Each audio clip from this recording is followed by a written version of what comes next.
All right, y'all. All right, y'all. Just let me get my audio situated. Right, y'all. Let me get my audio Right, situated. y'all. Right, y'all. Let me get my audio situated for tonight's show.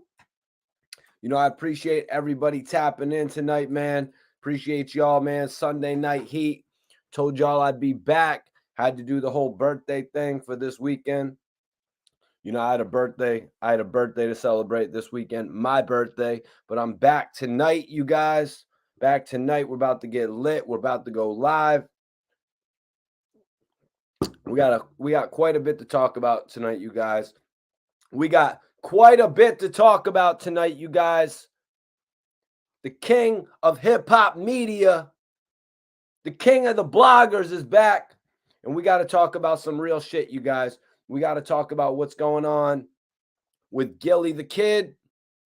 Gillie the Kid, Wack 100, sprinkled in with a little bit of the Rap Boy. We're going to talk about Roddy Ricch tonight, you guys. We're going to talk about Roddy Ricch getting caught up in Queens, New York. That's right, you guys. Roddy Ricch got caught up in Queens, New York. One hammer, multiple charges. One hammer, multiple charges. Two other people in the vehicle with him. One, I believe, was a bodyguard. One, I do believe, was a bodyguard. We're going to get into all of that tonight, though. You know what I'm saying? We're going to get into that, all of that tonight. Also, the guy who jumped up in here and told me he had more subscribers than me. The guy who's like, yo, Mikey T, I got more subs than you. And I'm talking about sour milk. I'm talking about sour milk, you guys. He's a little bit angry. His milk is sour.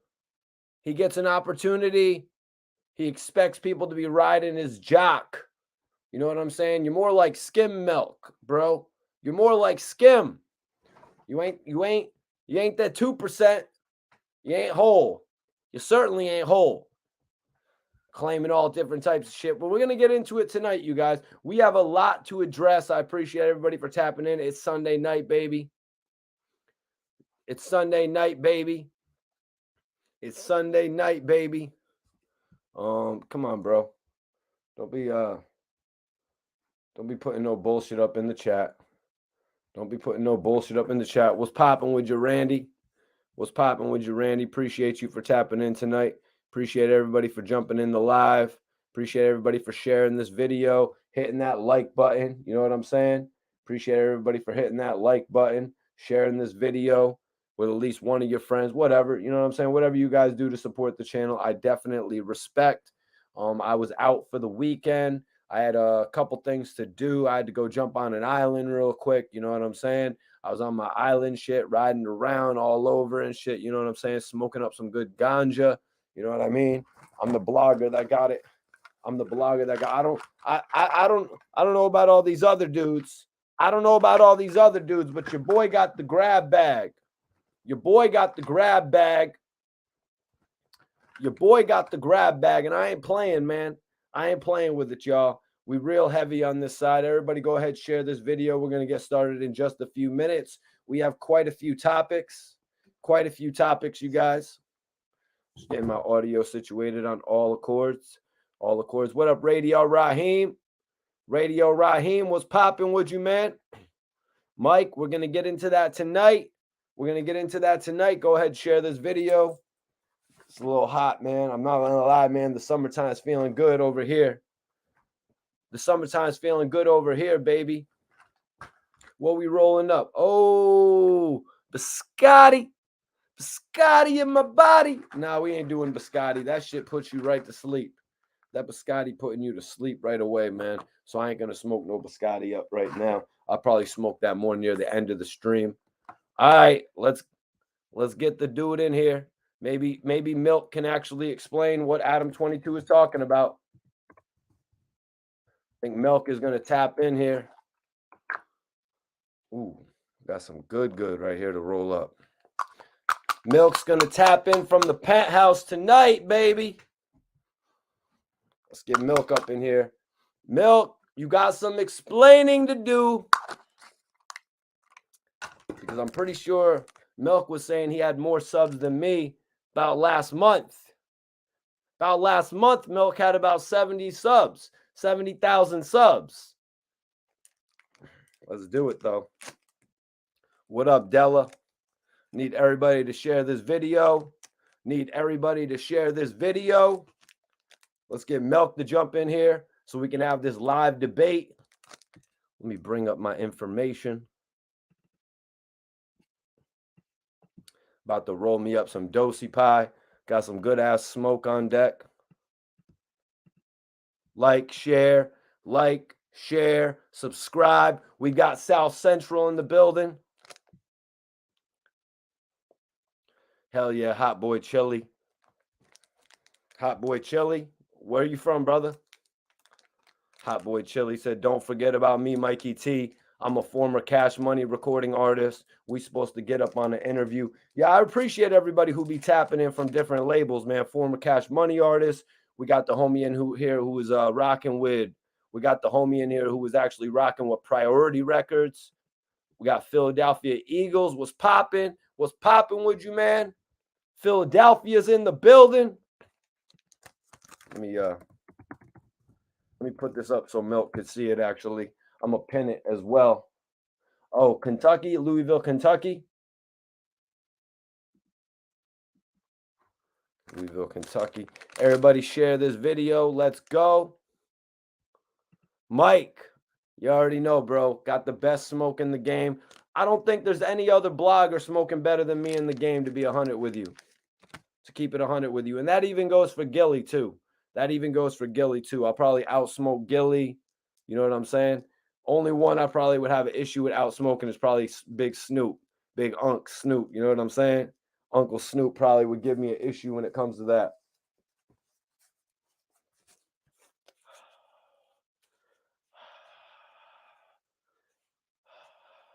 Rolling something up to get the show started. Let me get this shit blunt rolled. Where's my lighter? Oh, yeah, my lighter's right back here. Perfect. Perfect.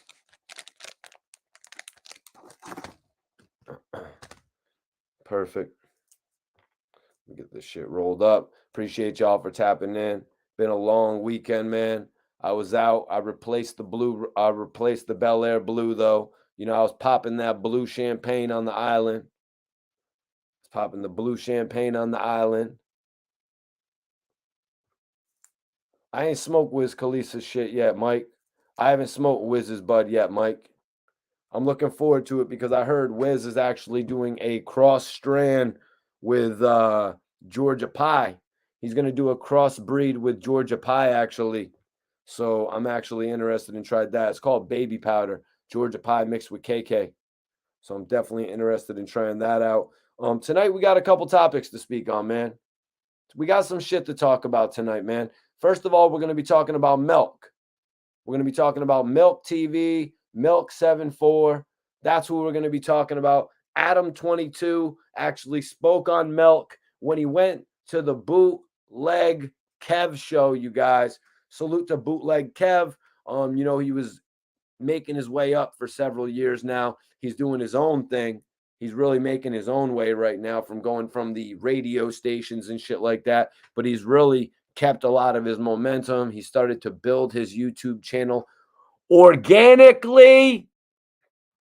He's building his YouTube page organically. I never bought a sub in my life, you guys. I never bought a subscriber in my life. You know what I'm saying? I actually, oh, hold on one second. Let's get the homie in here. I think, okay, this is lit. We got Milk about to tap in. Hopefully he just doesn't call me a Gilligan for the whole episode. Hello? Milk. Oh, shit. Milk, what's up, man? What? Hello? We can hear you, Milk.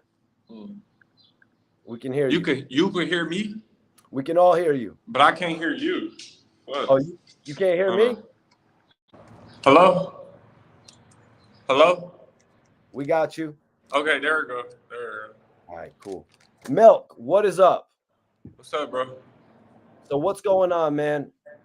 Hold on. Trying to see if this works. Can you hear me now? Yep. Oh, but that's stupid. Okay, yeah, that ain't gonna work. My bad. Can you hear me now? Nah, yeah, we can all hear you. Oh, okay, yeah, that's stupid. That shit ain't gonna work, bro. So, Milk, I'm trying to think where we should start this. If I should start it by asking you why you actually called me a Gilligan. If I should start it by asking where did the issues with Adam22 start after he had you on No Jumper? Where did the issue start? Yeah. The issue started after the interview, bro. Just a lot of weird shit started happening. Like right after me, he went and got somebody with a tattoo of my gang whacked out on their forehead. Like it's just a lot of shit, bro. He didn't really grab me because he wanted to do an interview with me. He grabbed me because he seen the lane that I was in, and he just seen all the controversy around my name. So he grabbed me for an interview, and everybody that I had beef with, he snatched right after me. He just started doing a lot of Gilligan shit. And then like in the middle of all of that, so the little friction starting to happen. So mind you this, before that, I was never on YouTube like that. I was never a YouTube watcher. Like I watched like a few videos, but I never was on it. So the friction started happening. So the It's Milk gang members start sending me all type of shit. They start sending me old tweets and all this shit, bro, like crazy ass tweets. So I started addressing the tweets and shit. It's like a whole bunch of shit. You go Google his name and press images, so a bunch of shit pop up. Then that, videos, interviews he did with a lot of questionable shit. So that's just how it happened. So are you telling me that before you went on No Jumper, you actually weren't doing YouTube videos? No, it was. I'm saying before I got on YouTube, like I was never watching YouTube. Like I was never like a YouTube watcher. So I really didn't know who he was. I knew who he was. I seen him. Like he popped up in my radar before, but I never knew who he was. Like I never was on YouTube like that. But no, I had when I got the No Jumper interview, I was at like maybe 15,700 subscribers. They brought me up on there and I did a reaction to that. So that's how that happened. Okay. So I don't know how long it was after that, but one of the next times I saw you popping up was when you actually showed up outside of No Jumper and you seemed to just, what did you do? You kicked their door or something like that? No, I walked in their door because the door was open. The first door, it just opened. So I mean, I walked in there and I kicked on the door so they could hear me. Like I did, on next Friday. Like boom, boom, boom, boom. Yep. That's how I did, but bro, it's because he want to run his mouth. He want to tell everybody else who they want to box. Then he went on Bootleg Kev and just was running his mouth off that ketamine. Calling me a broke homeless bitch. And I'm not homeless by far. I'm not homeless. But it's just he running his mouth, bro, and he feel like he could dibble and dabble in the bullshit, but then the bullshit don't gotta come to him. It's kind of weird, bro. I don't know. I ain't even gonna lie to you, but. So you brought the bullshit to Adam, not kind of like that other nerdy guy did who pulled up into his shit with a BB gun or whatever, but you actually you heard about that shit. You know what I mean? But, yeah, you actually pulled up after he started interviewing a lot of people who were ops of yours. No, hell no. Never once did I do that. Never once did I put his address out there. Never once did I tell nobody his address. I never did nothing like that because it could have been flooded with people, but I never did that shit. No, I didn't go up there until he did that Bootleg Kev interview. Okay. He just started running his mouth. Damn. So you kind of took issue with the fact that he said you were homeless, which is kind of crazy because of the fact that you always film from your crib. Of course, he said I'm homeless. He just was running his mouth. He started saying he's not really from LA. He's a homeless. Just all this goofy ass Gilligan shit. But I'm not him. He gotta have paid security. He gotta do weirdo shit. I'm not him, bro. But yeah, he just running his mouth, bro. So I'm like, fuck it. And you gotta think, I'm still coming from the mentality of being in the streets, bro. I'm still transitioning. So if he say some shit, bro, it's what do you want me to do? Let this man just keep coming at me? And I don't do nothing? Nah. Now, AD was quick to mention that he don't bash me. AD was quick to mention he don't bash me. Adam22 is like, that's because he's scared of you. Do you want to address that whatsoever? I mean, do you No. When I went up there, the problem was with nobody else had no jumper. Me and AD never had no issues, none of that shit. So I'm not about to let Gilligan22 put the beef on his employees. So he want his black employees to beef with me, and I'm from a black gang. So he just wanted to be like a whole bunch of that shit. No, you bring your ass out. That's what it is. Oh, he gonna call the police? So fuck it, bro. Like, it is what it is. And why did it get recorded? Because it had to. If it would have went further, anything else would have happened. That shit wouldn't have came out, bro. But the video had to come out. Straight up. They put everything out, so fuck it. So tell me, man, when did you first link up with Say Cheese for an interview? Because I find it interesting that Bootleg Kev, you reached out to Bootleg Kev. You don't deny that, Milk? You reached out to Bootleg Kev? I reached out to him a long time ago. Like this was like fucking last year or something, bro. I did. I hit him up, bro. Because I hit him up like, damn, why y'all don't interview Hoover artists? Like, before I started doing YouTube, bro, none of these people was interviewing, like, it was no how do you call it? It was no media or no bloggers that was reporting on Hoover artists. So yeah, I hit him up. I did. Right. Now, I just want to put that into the respect the fact that you're doing interviews with Say Cheese, Sean Cotton, and all that. It's kind of like Bootleg Kev missed an opportunity to interview you, just to be real. He did. I mean, it was like, what did he not want to interview me for? That's all I wanted to know. Like, I don't know. Then he started saying, oh, he kept hitting me up. He can't do that. No, I didn't. I hit you up one time. Then after that, yeah, when you start not trying to interview people, then I did. All I posted, bro, on my Instagram story was I posted one of my reactions and I posted one of his interviews. And I'm like, look at my numbers versus his numbers. That's all I said. And he blocked me and he started doing all the Gilligan shit. Yep. Yeah, you know what I'm saying? I think obviously anybody would log in and see now your interviews with Say Cheese and all that, interviews, you're doing your thing on YouTube. They would say they probably missed the opportunity. So let's kind of get into. Wait, one more thing. No Jumper hit me up. Say Cheese TV hit me up. When I hit Bootleg Kev up, that was in the beginning stages of me and this YouTube shit. Like, I don't hit people up for interviews, though. They hit me up, bro. That was just in the beginning. I'm trying to. Yeah, like, you need to, you claim you interview LA artists, but they pick and choose who they want to interview. You feel me? They act like they not in the game politics, but I can't tell. So let me ask you, man, what was it that made you want to start getting involved and doing YouTube videos? I don't know really much of your past when it comes to the affiliation with the gang culture and all that, but how did you step back from all that and decide you wanted to put your voice on YouTube? Well,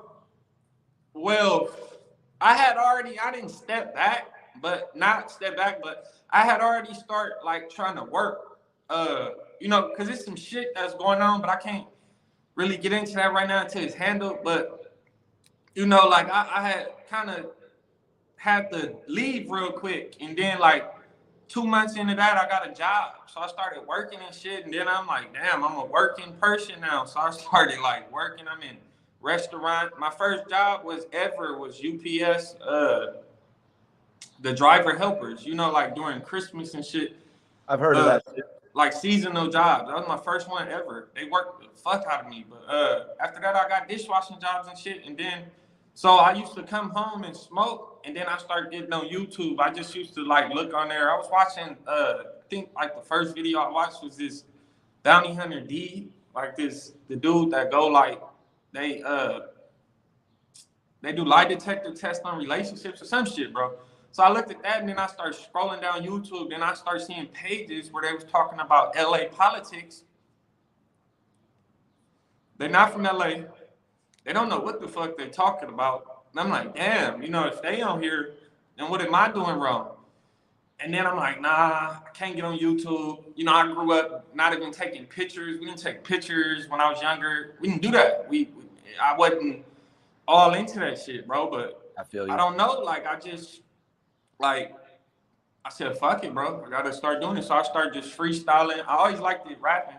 So I just started freestyling on Instagram. That's what I'm saying. They said I'm buying it, whatever, but I was freestyling on Instagram, bro, building my YouTube up, and then at the same time building my well, how would you say, like my courage? Online presence. Yeah, not the presence, but just me like being comfortable even to record something and put it on camera. Takes a minute. Yeah. Yeah. So then eventually you must have seen like, yo, I'm making some bread at this, or there's going to be an opportunity to make some bread at this. So why am I dishwashing? Yeah, so I said that. So before that, I still never did it. I didn't do it. I started thinking about this shit in 2017, but I never did it. Never did it. That's when I first, you have to make a YouTube channel to even comment on videos and shit. So that's when I first made the account. But 2019, I did a Fresh Out interview. I don't know if you heard of Big Hurt, but it's an interview. I mean, it's a YouTube channel called Fresh Out. Okay. Now, I did this interview before I even had a YouTube channel. I hit him up. See, this was around the time I was hitting people up because that's what I thought you were supposed to do. I didn't really know no better. So I hit him up. Big Hurt, he had like 350,000 subscribers. I told him I want to get an interview. He asked me like my story or whatever. You feel me? I ran it down to him. And he flew or drove from San Francisco to come do the interview. And that's when I was at the first skyscraper. I mean, the first sky rise, and that was before YouTube. And that was on 9th and Figueroa. Yeah, that's how it kind of was back in the day. You had to reach out to World Star. World Star would say, hey, I don't want to put this video up. We don't put up videos from artists unless they do 50,000 views organically. You'd have to sort of talk to the people and make them understand why they should interview you, why they should post a video up. So yeah, you were not wrong back then. Even when I first got started, you'd hit up people's managers for interviews. The game has just changed so much. You can't get an interview with Lil Durk anymore. You know what I mean? You can't interview these people anymore. So going through it, you get into YouTube. When did you notice, like, how did you get your name? Milk, it's Milk TV, Milk74. Like, how did you get your whole theme together? So like I did I hit a Big Hurt. He came, we did the interview. It did good. You feel me? I had a lot of people in the comments saying you need to start a channel or whatever. So that kind of made me start it, bro. So I don't know, Milk in my name. I'm from 74. So I was like, fuck it, I'm gonna just pick Milk74. And I really don't know where it came from. I don't know how I thought about doing that shit, but that's what I did at first, bro. And I just started doing videos, and I really didn't know. Like, I was getting on there, my face was, I wasn't shaving, but then you got to think at the same time, I was still working 40 hours a week when I started YouTube in a restaurant. You feel me? I was washing dishes, I was prep cooking. I became like the porter supervisor, but this was at a hotel. I didn't work every type of kitchen job, period, everywhere. So when was it when you got your first video? I mean, I know you did an interview with him. You start your April. own. No, I recorded a video sitting on at like it's this restaurant on 9th and Flower called Faith and Flower, I think. I was sitting right there, like kind of by the bus stop, but I did like a 6-minute video, but I never uploaded it. I just couldn't get the balls to do it. June was the first time that I uploaded a video. Of 2017? No, 2019. 2019. That's when I did the Big Hurt interview. It was 2019. So that was maybe February. June was the first time I uploaded a video ever. You just put it on YouTube? Did it go on any special websites? Like, for instance, my first video, I did an interview with Freaky Zeke, and World Star picked it up immediately. I didn't. I'm off to the races. No, hell no. I wasn't really into, I didn't know nothing about that. And then I didn't have no connections. Like, I didn't have none of that type of shit. Hell no. And then I'm from a community that the industry really don't even like. So, hell no, it was none of that. It was just straight me uploading like 5-6 videos a day. And they're like, who is this? Probably like, what the fuck? And and then earlier on, it was more different topics, and I was just doing like story times and shit like that. I really didn't even know what a tripod was. I was holding my phone, the blunt, and reacting and doing all of that. until I found out what a tripod was. Oh, damn. So I wasn't the only one holding a camera and a blunt in the old other hand. No, I didn't hold a phone, a blunt, and another phone like on my leg. I didn't do all type of shit. So Milk, when does it come to the point where Adam22, who you, as you were saying, you didn't really know about Adam22, Adam came into the game, created his podcast, took it out west, and blew up. You know what I mean? Nah, he did not, but that shit, yeah, he blew up. He started that podcast out here, really, I would say, like more Yep. He really came out here. But now you keep going. You go to LA and you blow, you know what I mean? You go to LA and you make it do what it do. And I got respect for what he did because he didn't just stay in Massachusetts. You know what I mean? I'm in Connecticut. You know what I'm saying? I never made that jump out to LA, bro. So you know what I mean? I didn't It's deeper than what you think. Yeah. You regular compared to him we regular is deeper. It's a little deeper. We'll get into that later, but it's deeper. When did he reach out to you to get on the show? What type of buzz did you start to establish for him to reach out to you to get on the show, or was it strictly that you were a white gangster? I was kicking up dust. I was kicking up a lot of dust, bro. When I first started uploading these videos, I was doing story times. Then it started to be like people attacking me. People think that I started off like Gilligan hunting and being the Gilligan Slayer, but in all actuality, people made me like this. Literally, like when I first started, it was all type of people in the comments. It went from that to people started making videos. So then people started making videos, then I started to, like basically react to what they were saying about me, and it just started like that. And then, I'm very controversial. I was picking rappers. I'm going at people. So, I was kicking up dust. Yeah. So talk to me about when he first reached out to you. You know what I mean? Talk to me about that when he actually reached. How did he reach out to you? Simple DM, email? Nah, like, okay. When it first happened, they was talking about me on an episode. I think like No Jumper episode. This was before they even got to 100, bro. I think this was like in the 70s or something. They was talking about me just. I think Little House Phone brought me up. I don't know how. I think he brought me up and said something like, hey, look at this guy, Milk. And Adam22 said he seen me from doing a reaction. I had reacted to this white dude who went to this store and like did some Gilligan shit. Like he was recording saying, where the blood's at? Where the blood's at? He was like on some Block Boy shit, but a long time ago. Were you calling it Gilligan shit back then, or is this a more new? Because I know you said your old homie. No. Gilligan is new. Gilligan came around after, but he hit me up, bro, because they spoke on me on there, and then I did a reaction to that, and I think they were saying something about me too. I think they mentioned me. I think I did a reaction to that. Then I think they did another episode, and they probably was already clout chasing from here. They did another episode saying, oh, he's saying the N-word, he's saying nigga, he's saying all of this and shit, he be saying it, and that's where it started. So I reacted to that, and I'm like, bro, y'all shouldn't be on here talking about me. Y'all could bring me on here and ask me this yourself, like that. I never went in on them. I just did a reaction, like, and it went from there to, I think House Phone. See, it was weird because House Phone never hit me up. I don't think he followed me on Instagram. Like AD hit me up, he followed me, and then Adam22 did the same thing. But they hit me up, and then we set a date. But I guess first they had to like see if I was real or whatever.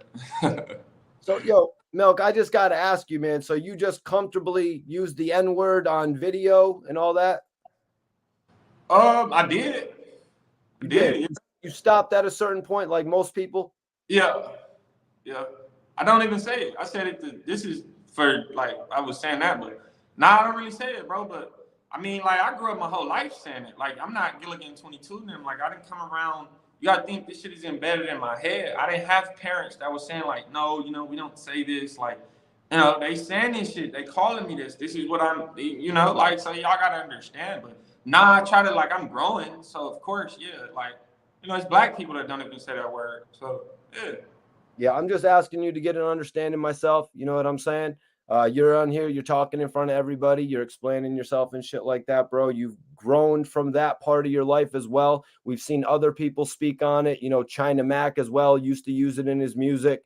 He's grown from there. You know, you are. But see them. Like they probably didn't grow up saying this shit. They mama and them wasn't telling them that. They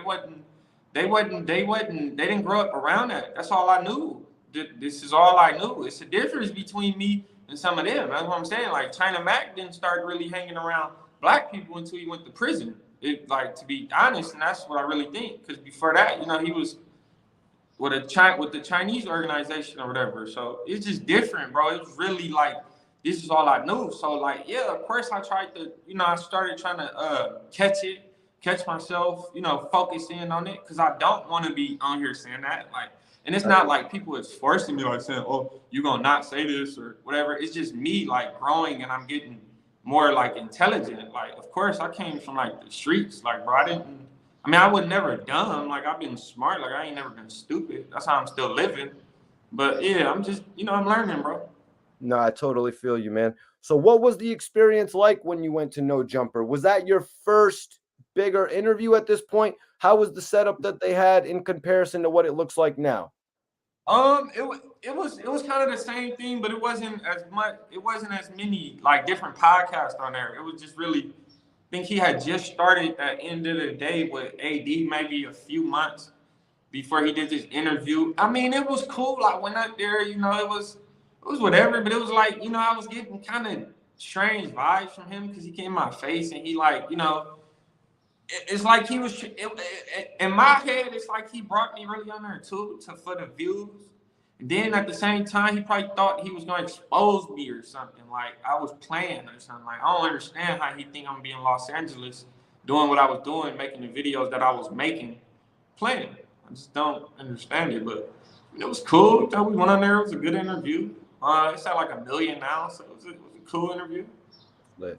So once you leave that interview, you do the interview with Adam22. How much of a bump do you notice? You had mentioned your 15,000 subscribers at that point. I don't know what you're up to by the time you get to Adam22, but how much of an increase did you notice at that point?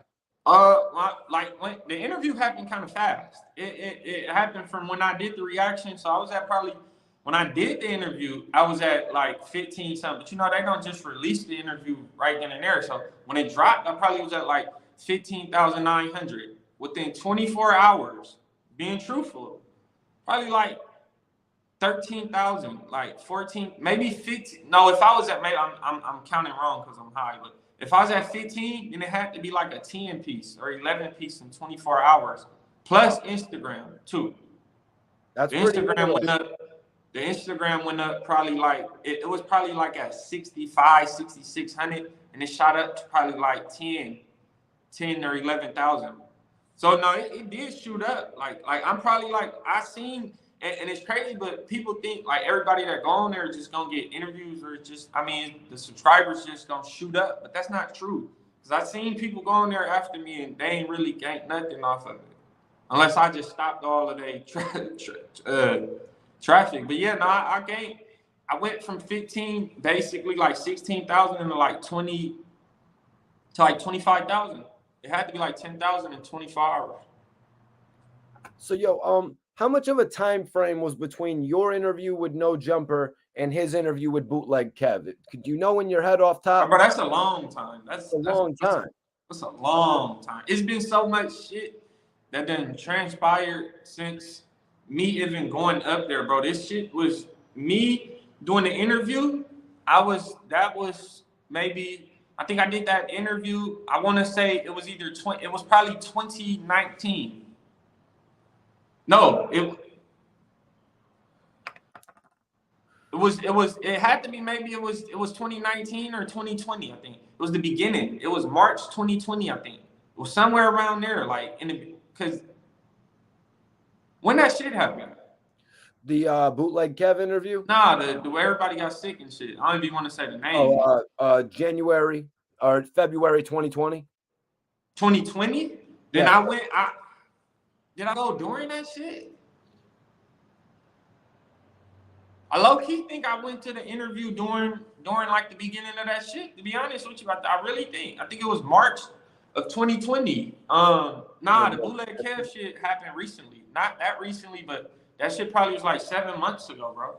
It was like right after I went up there. I mean, right before. 18 months. We're talking about like an 18-month time frame. Oh yeah, from the interview. Yeah. Yeah. So basically, in Adam22's interview with Bootleg Kev, he had said that he would have kept on messing with you. He would have kept on having you on the show as on a regular basis. So why do you think you guys just dissolved your relationship? I would never work for him.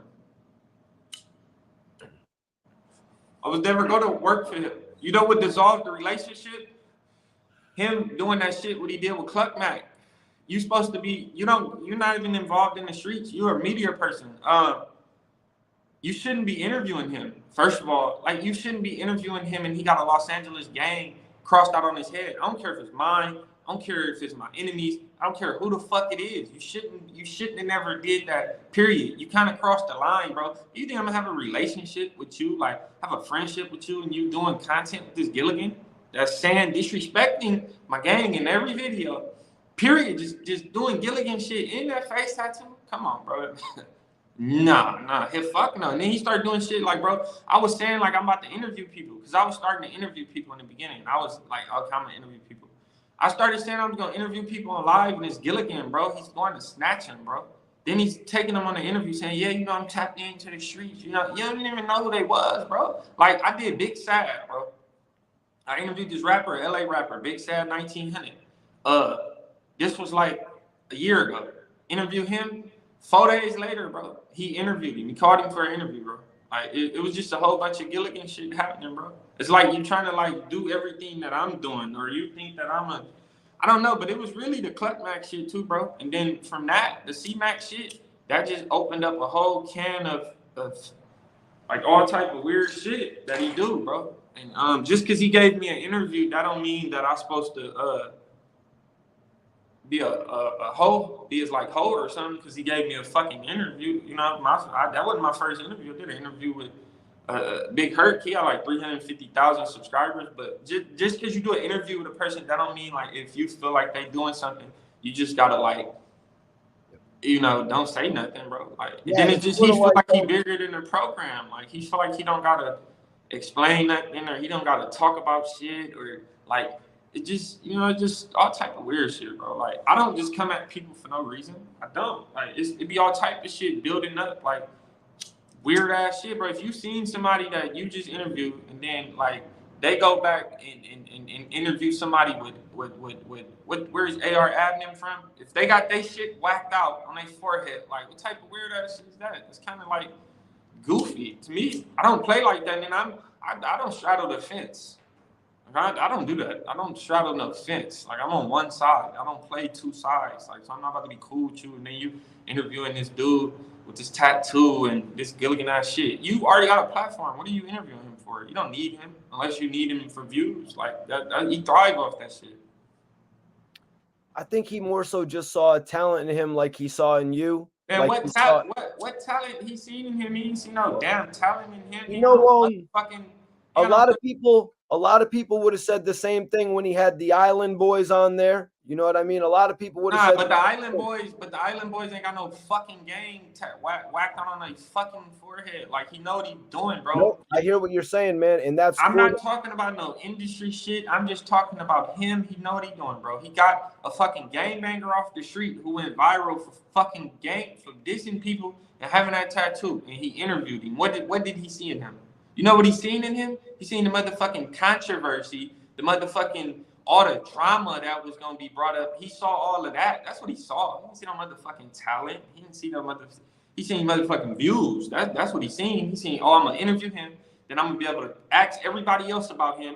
Everybody gonna be commenting and like, oh, what the fuck? And all this shit, bro. That's what he's seen. He didn't see no motherfucking talent. What talent? I hear you. So let me ask you, man, this whole C-Mac thing with you, is it something that goes back further, or does it just come up to you seeing the tattoo on his head when he's starting to go viral, or is it something from your past? Nobody never knew who that Gilligan was before he popped up on YouTube. And I would never lie. Like, this is LA. We know our enemies. Like, we know who's who and people and shit like that. We ain't never knew that guy. He just got viral. And, like, if I'm on YouTube, and he on YouTube, and he's doing what he's doing, why would I not say nothing? Like, why would I not? I'm not just about to let him just be doing what he doing, and I'm not gonna be like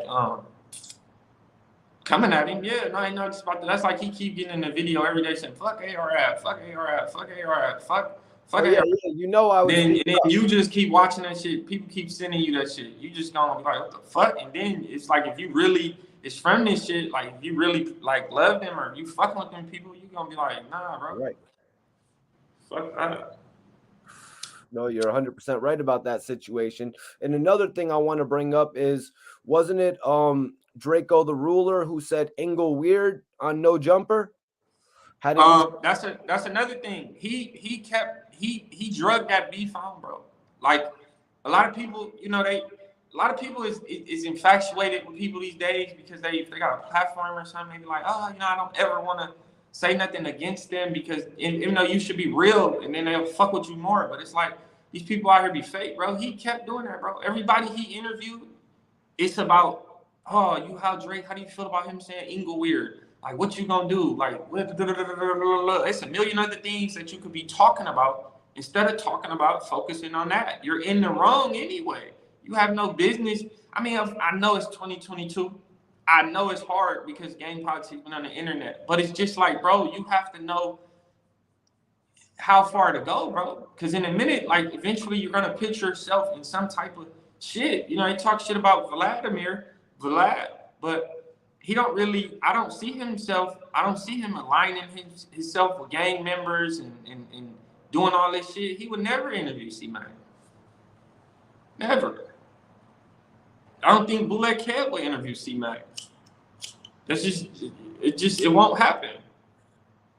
So, Milk, can I ask you about what your thoughts are for the whole Draco the Ruler situation happening? It literally happened at a concert in Cali. It's like these rules, you can't, like, it'll go down anywhere, man.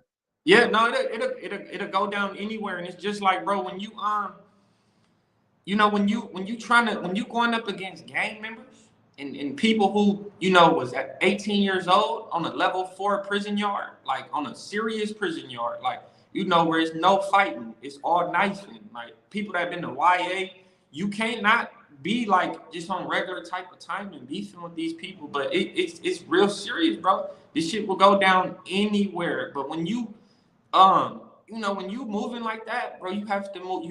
It's just not about Dracos and guns. Like you got to, and then just because you got a gun, that don't mean you're gonna win. Like, you know, it goes deeper than that, bro. That shit was crazy. You know, I didn't really fuck with him like that. You know, we had I wouldn't say beef, but you know, we had our back and forth. You know, but that shit was crazy, bro. I'm not gonna lie. When I seen that shit, I was like, damn. You know, like hey But then it's like you gotta be smart, bro, because he kind of, you know, walked into a trap. Bro. Like, for real. And then you gotta think, like, it's deeper than just it's deep in LA. Like, you messing up a lot of people money.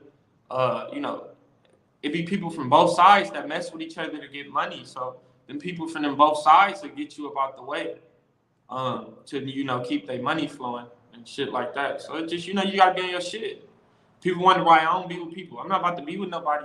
First, I don't, you know, I be with people, but I don't need, it's like if you gonna be with somebody and you put them in positions like that, you have to be taking care of them people. It's not like you, like, no hoe or nothing, but like if you want somebody to be ready to really, like, damn near die for you or do something, then you need to be treating them right. I don't really see that he was doing them right that good, like his team like that. It just looked like, you know, like, I don't know, bro. That's why, like, you gotta be ready to, take care of these people if you don't want them to really go up for you, bro. Yeah, I was just literally talking about that the other night. You know, but another situation I want to ask you about is, you know, you can talk to me about this since you're from California, man. The game is speaking about not getting the chance to perform at the Super Bowl alongside Dr. Dre, 50, Kendrick Lamar, Mary J. Blige. What is your take on that, Milk? Have you spoken on it yet? And can you give me some thoughts? I haven't spoken on it yet, but I don't think I don't think he deserved to go on there. I don't think his ass should have went on there. His music is trash now. He did a lot of Gilligan shit when that Corona shit happened. You know, he was scamming people left and right. You know, he just did a lot of shit, and then he got shit on his name too. That's why he ain't making no money. You know, he got them allegations and sexual allegations. So Nah, hell no. Like, just with that alone, I don't think he should have went up on there. He turned weird, bro. Like, I used to be a game fan when I was younger. I had Hurricanes. Like, I had them tennis shoes. Like, I had all that shit, bro. He didn't went out bad, bro. What's your take on him and, you know, saying these controversial lines like Kanye West did more for me in 2 weeks than Dr. Dre did for me in my whole career? Shit, I don't know, bro. I ain't never gonna lie to you. I don't believe that though, because I don't think that he wouldn't be who he was without Dr. Dre. To be honest, bro, I really don't. I don't think Kanye really did shit for him, like to be honest. But I don't know, bro. I really don't fuck with him like that. I don't. I didn't stop messing with him, bro. The documentary, because he says he flipped out on Rolling Stone and said, "How is the documentary not in the top list of albums ever?" Is that when you were messing with the game though? Around that time? Yeah. Like, I ain't gonna lie, man. That his music earlier, when he first started and during that Black Wall Street, his music was different, bro. That documentary probably should be up there. I'm not gonna lie. Like, the game had good music, bro. From the Hated to Love It to the all the 300 bars and running, all that shit. California Sunshine, like whatever CD that was, he still had fire, bro. But it's just like, I don't know what went wrong, bro. But I kind of backed up off him too, though, because when he came out, I still was kind of young. I wasn't that young, but I still was young, bro. And I really started figuring out about his past and shit like that. So that kind of really took me away from his music too, like a little bit. And then he started getting them butterflies on his face and all that shit. So that kind of like blew me away, and that kind of like back me up off him. With the tattoo game, the tattoo culture in California, how do they react to a man who, you know what I mean? He's a blood and he gets a tattoo of a butterfly in his face, but he says it was for his grandmother, Milk. I thought he said it was for a new life, turning a new leaf. I could have swore he said that. That's Gilligan shit, bro. Now he got that because he used to be a male stripper and on them little dating shows. You remember like Blind Date or whatever that shit was? Yeah, bro. Like, nah, bro. People look at that shit weird. That's weird, bro. You ain't gonna see like no. You didn't really see nobody out here like backing up 6ix9ine. I'm talking about as far as like Bloods and shit. You didn't see nobody out here from the West Coast like really even when he was popping like before, nobody was doing that, bro. No. But you know, he still got money, bro. So he's able to skate around a lot of that shit. Yep. And then he covered it up too, didn't he, with the LA or right? Yep, he covered it up with the big star in the LA. LA star or something. I'm like, why the fuck you get an LA star and you from Compton? What do you mean by that? I mean, he's from Compton. He's not from LA. Right. So you go. Compton is not LA. Like you ask somebody from Compton, like, hey, bro, is you from Compton? They gonna be like, what? They can't gonna get mad. Like, I'm from Compton. That's like if you ask somebody from Watts. I mean, it's LA County. Like, they gonna say that, but not Compton is Compton, bro. So y'all didn't understand that either. I'm like, why would he get LA? But I guess. Yeah. Appreciate everybody tapping in tonight. Appreciate you for tapping in, Milk. So the big thing is, Adam22 was just dissing you the other day or today, a few hours ago, whatever, about subscribers. Now, a little bit earlier, you said after doing the interview with Adam22, you experienced the level of getting about 10, 15,000 more subscribers on YouTube alone. So yeah. Adam22 said that he said, laughing my ass off, Milk bought 20,000 fake subscribers on YouTube. That's one way to get to 100K subs, I guess. What is your response to that, Milk? Okay, look, Mikey T, the movie star.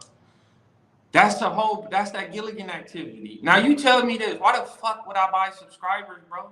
And I'm the Gilligan Slater. You know how relevant I am in the YouTube streets? You know all the controversy that is stacked up around my name?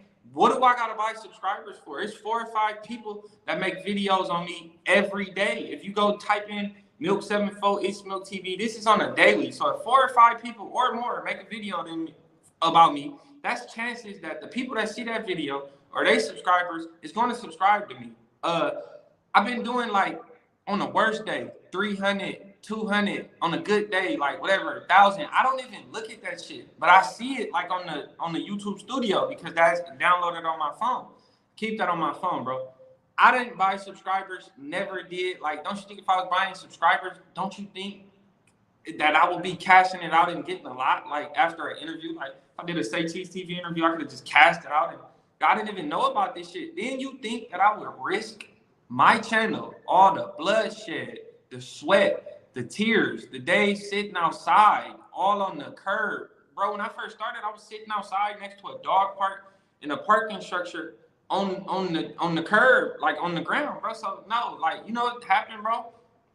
These Gilligans, like I said about 4 days ago, I seen some comments, but you know, these is regular comments because I got haters, bro. They like 100 Gang CEO, please, you better apologize to C-Mac and ODM Slim, or we coming for you. 50 pages are following you now. We're gonna hijack your channel or something. Never paid it no attention. Fast forward, you know, my subscribers start going up. But I'm like, you know, this is normal, bro. I'm already at 84,600 subscribers. I drop multiple videos every fucking day, content, fire reactions, all that shit, bro. So it's like, if I gain subscribers, I've been gaining 1,000 a day before that. Like, they could go look at this shit all they want. They're not posting that.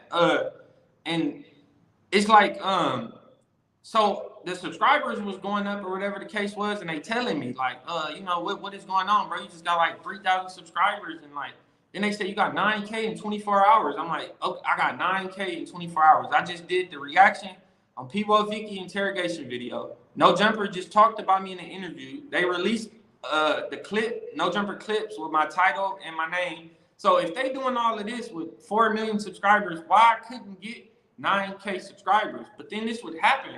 So I wasn't on Instagram. I go log into Instagram. This is when the shit started happening. I ain't never dealt with this shit. I don't buy followers and fucking subscribers. Everything I get is off the grind, like off the muscle. But the shit started happening. It was happening. Like, my subscribers went, I mean, the Instagram followers went up drastically. And I said to myself, I'm like, hell no. Like, I'm on the internet and all that, but I know this is kind of crazy for it to go up like this.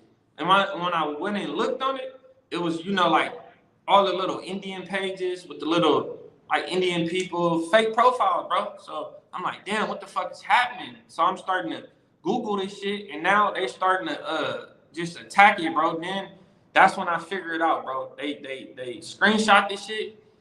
Now I put it together, bro. They started spamming the YouTube too, bro. They did this. I don't know who. I got my little thoughts, bro, but I don't know. It could be him. It could be them, but they did this. And I've been Googling this and researching this. I don't think I'm the first person that this happened to.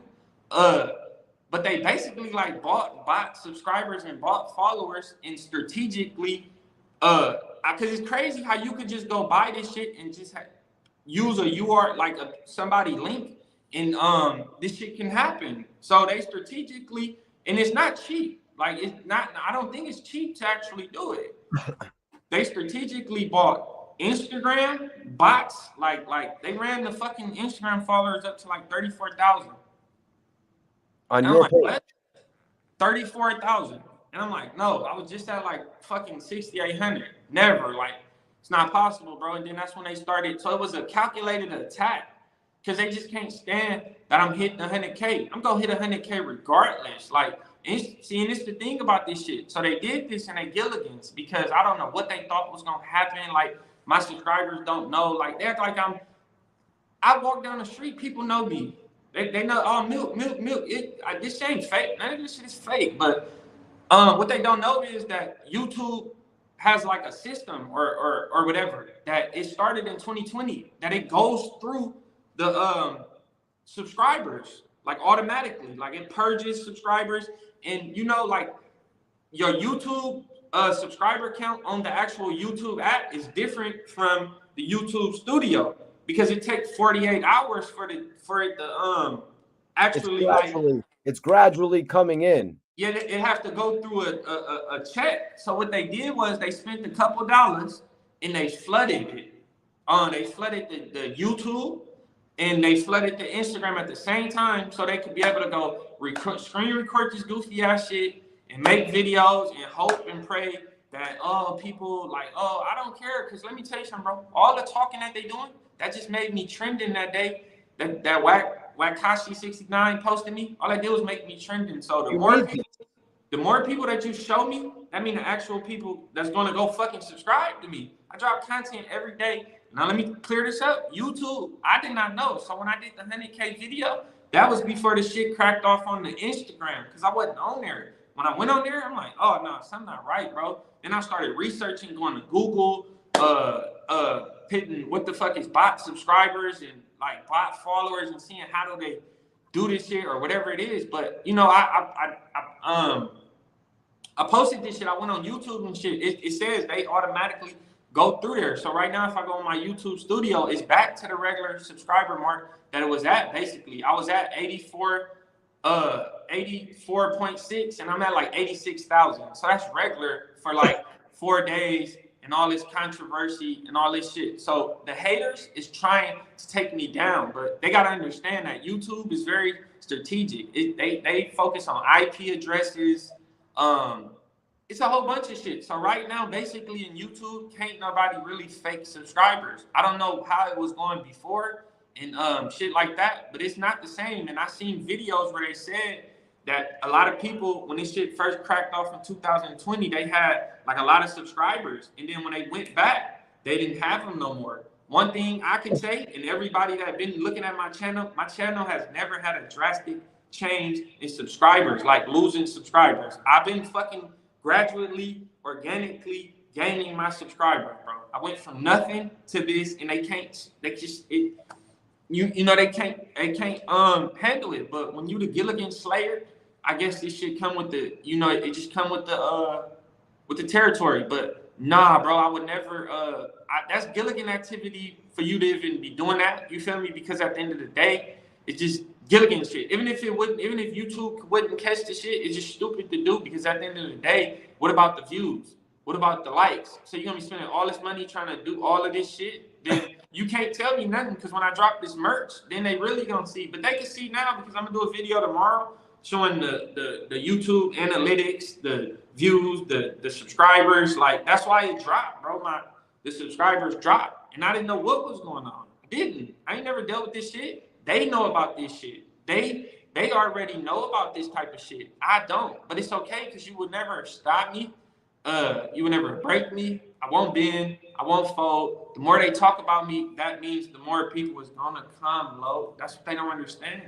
It was goofy shit, bro. But you honestly, it's like, damn, is it that outrageous for me to get 100,000 subscribers? I kind of feel like I should be at more. That's why I've been calling these people recurring viewer Gilligans. Because if I go look at my analytics and the watch time for the past 28 days, it's like at 49% subscribed and maybe 51% not subscribed. So if I was already at 84,000 subscribers. So if 50% is not subscribed, then how many subscribers do I really supposed to have if all these goofies would subscribe?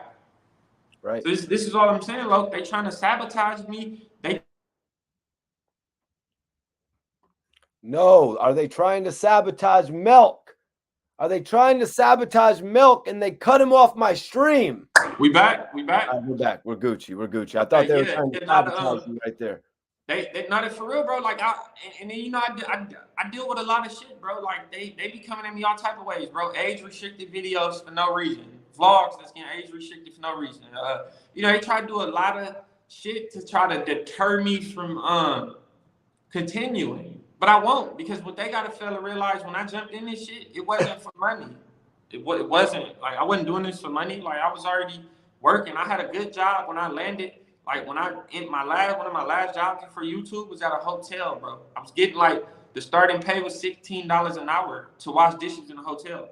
That is good, bro. You get fed, PTO and all that. But now, Milk, seeing where you've come in this game and seeing how you've acquired, subscribers like that, and people want to tune in and watch you and, wear your merchandise and shit, you actually realize it would serve you no purpose to fake it. It would serve you no purpose to fake it on YouTube when you've actually got people coming in. I already posted on my YouTube, on my community post, the comments that they picked, bro. They were saying you need to apologize to C-Mac and ODM Slim. I would never apologize to none of them fucking Gilligans.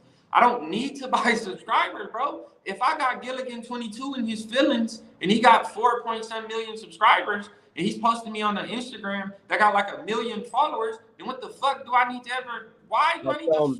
You know how many people seen that story? Like, you know how many people seen Wack 100 post? You know how many people seen Wack 100 post? You know how many people seen the Clubhouse videos of me going at him and getting into it with him? You know how many? It just like, look, bro. When they can't smut you nowhere else. Like when they said, "Oh, he's not really from LA." Boom. You know, where's the videos that saying I'm not? Like the real people from LA or anything. He's not where he say he's from. Prove that. Yeah, so it's like, oh, they can't go find nothing on my criminal record. Weird. They mad that I could go find it on theirs, and I'm damn near, you know, can make that clear, bro. And it's just like, Biggie said, "More money, more problems." I feel that. And Eazy-E said, "All publicity is good publicity, love." And I learned a lot of shit going at people from 50 Cent. So they don't want to fuck with me, bro, because I don't play fair, bro. Like I beef like a politician, bro. I put pressure on them, bro, and they just can't stand me. Like, I do videos, I get views. Like, I do views. So you telling me if I just did a reaction on this dude, Michael, he go do like hood vlogs. Got arrested for some weird shit. You know, I did a video on him. It went 150,000 views in like 14 days. So I couldn't gain subscribers from him. I get subscribers every day. There's no faking it. Speaking of the subscribers, so at a certain point, because I see here that it says 107K. So at a certain point, did you think that you had actually passed the 100K mark and that YouTube was going to send you the plaque and all that? Were you well, no, like I'm not lying. Before the Instagram shit happened, where I start really seeing like, okay, this is what's happening. I'm getting fucking, they're trying to sabotage me. I'm getting hit, and I'm not the first person that this is happening to, because this is all over the internet. And no, I really thought I hit 100. I'm like, how is that like difficult? I was just at 86. I'm viral. They dropping these interviews about me. They making people do reactions on me. So why I couldn't get 14, 15,000 subscribers? Like, that's kind of not. And then like, so how slow do you supposed to grow? How fast do you supposed to grow if it's billions of people on this earth and it's probably billions of people on YouTube? Like, how? I just don't understand. Like, what type of weird ass shit is they saying? Like, how fast and all this Gilligan ass shit like that? Fuck no, I'm a Gilligan Slayer. I don't need to buy nothing. He didn't got three. I need to buy nothing. Never. Yeah, it wouldn't serve you no purpose to buy something, because all it would do was take away from what you've got going on. So I see right here it says on 6/8 that you gained 9.9K, and based on what, that's the box. Right. Based on what you told me a little bit earlier, after you did your No Jumper interview, you jumped up about 10,000 subscribers at that point. So to you, it really wouldn't be hard to believe. You know what I mean? It wouldn't be hard to believe that, you know, No Jumper posted you. You just did the crazy reaction. Maybe your shit did jump up 10,000. I mean, like, it can't be out of the norm. Like, how the fuck could that be out of the normal, bro? That's goofy shit for people even to think that. But see, they calculated and they strategically did that, and they, you know, they already knew what they was doing. You know, they did, but it's not gonna stop shit. Well, I would never jeopardize my channel. You know, I'm making an income off of this channel. Like, I'm making money off this channel. I like this channel. I like getting on my live stream, talking shit to the trolls, and I does this, bro. I genuinely don't do shit all day to pick content out. You know, I done got into it with my girl. I had to move apartments because they tripping off the sound and the weed and all of that. You know, I go through all this. People think I can't be on my balcony. Man, the neighbors is tripping. You know, these type of apartments, you can't even smoke. It's like a non-smoking. So if I just move somewhere and these people been having their Juliet balconies open since they've been here, then I'm doing 4 videos a day on the balcony, smoking cigarettes, weed all day. I can't be a Gilligan and be upset at them and be angry because they want what they paying for. So I'm the one that got to figure it out. So right now I'm working on me a little studio or something. So Milk, I want to ask you as well, what do you think about, because you had mentioned earlier a little bit how DJ Vlad doesn't politic with, you know, gang members, and he'll interview them, but he's not going to go ahead and politic with them. What's your take on Adam22 bringing in AD as one of his co-hosts? I mean, it wasn't nothing wrong with that, but I just feel like his intentions, Adam22's intentions, like he didn't really just bring him in there to be a co-host. He really strategically did that for protection. I'm telling you though, like whether he want to say it or not, that's what he did it for. He wasn't gonna align himself with a a Compton, whatever, a gang member, somebody from the streets. That's what he did. He did that on purpose, bro. Because he started seeing the people that he was with at first couldn't really handle the job, and because the shit he was doing, the shit he was trying to do, the shit he was saying and the shit he was trying to do and all of that, it just wasn't working with the people he had. So he did that for a whole different reason, bro. He really did. He's deeper than what you think. What's your take on the way that China Mac and AD had some crazy words for each other on YouTube? They went back and forth. It did a shitload of views, man, like 100, more than it did, almost 1 million views, I believe. But I'm starting to think that was a setup. I'm starting to think they did that because Adam22 made them do a couple little things that was fake, that was proven to be fake. Like they did a fight on the live stream before. It was fake.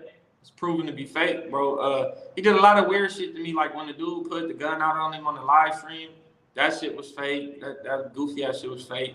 I don't know. I just don't think it was real like that. And then it's like me, like why would they post a little clip of the fight and not just post the fight? Like why would you post a clip saying y'all fought if y'all not gonna post a video that y'all fought? I'm not saying that they didn't fight. I don't really know, but I just don't know.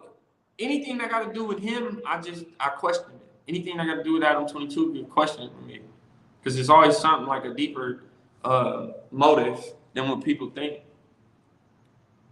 No, I definitely hear you on that, Milk. And you had brought up Wack 100 a little bit earlier. I saw this video of Wack 100 where it said Wack 100 was dissing Milk. What's your whole situation with Wack 100 about? Wack 100, they, them clickbait. A lot of people get clickbait and weird ass titles, but it was just he was trying to protect Gillie 22. I guess he was trying to set up his play with Adam22. Oh, let me try to, get the pressure off of you from him, and I could just have you interview all my artists when I want to, or whatever, shit like that. You know how this shit go. But I don't fuck with him because he tried to really go at Charleston White about Charleston White. Like I'm not saying what he's saying is okay. With him saying he raped the white women or whatever. But nobody has ever came out and said he has done anything to a woman. No woman has ever came out on Charleston White. So you don't know if he's just trolling or what is he doing. But he went in on him. I'm not saying it's good. I'm not agreeing or none of that. But what I'm getting to is that all the tweets came out with Gillie 22, and he basically took him on Clubhouse and really did damage control. Like he really didn't press him like he pressed Charleston White over all them freaky ass tweets. Them weird ass tweets from 10 and 11 years ago.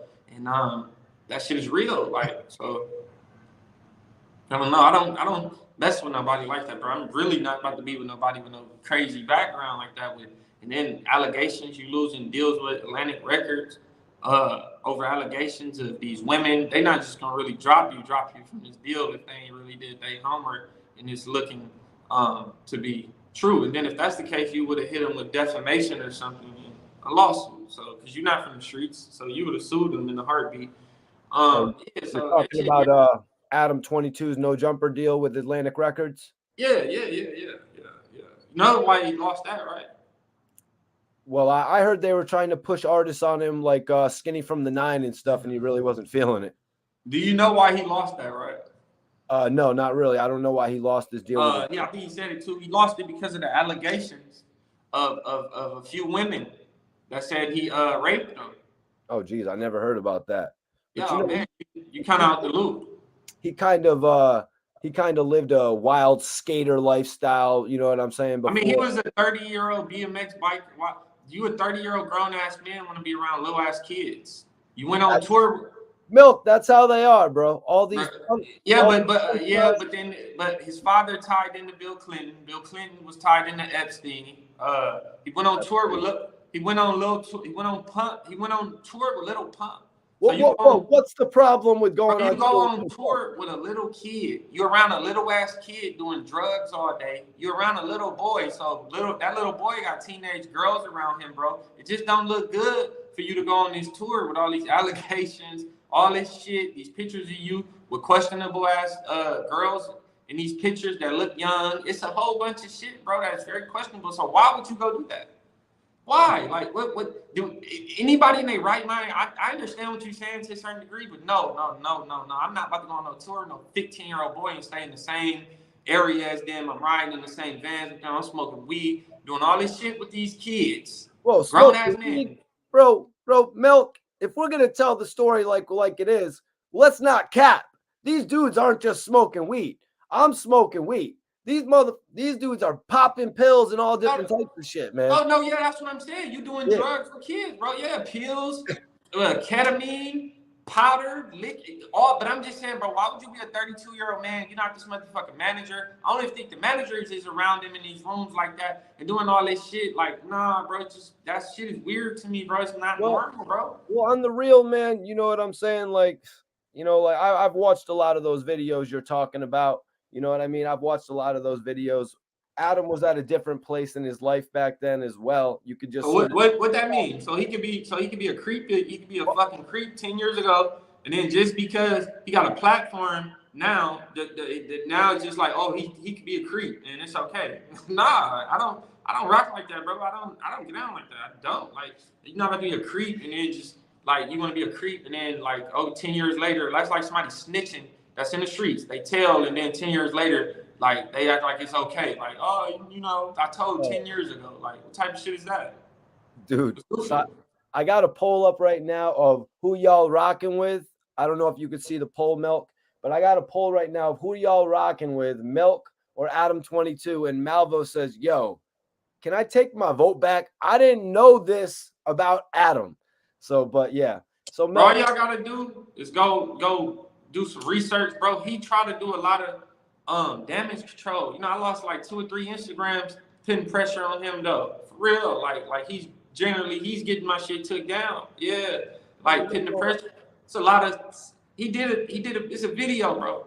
Now you telling me you're bigger than that, Milk. You know what I mean? I think you're bigger than, because like maybe at a certain point in your career, you needed to diss him in order to get a little bit. Man, I'm just saying now. What it is, I never dissed him for no clout or not. People, I don't understand why people think that. Like not you, but you dissed him for clout. It's just the fact of the matter that you get that type of clout when you diss somebody. It's not my fault, but they talk about people every day. So what about the clout they getting off people? Then this is another thing people got to understand about platforms.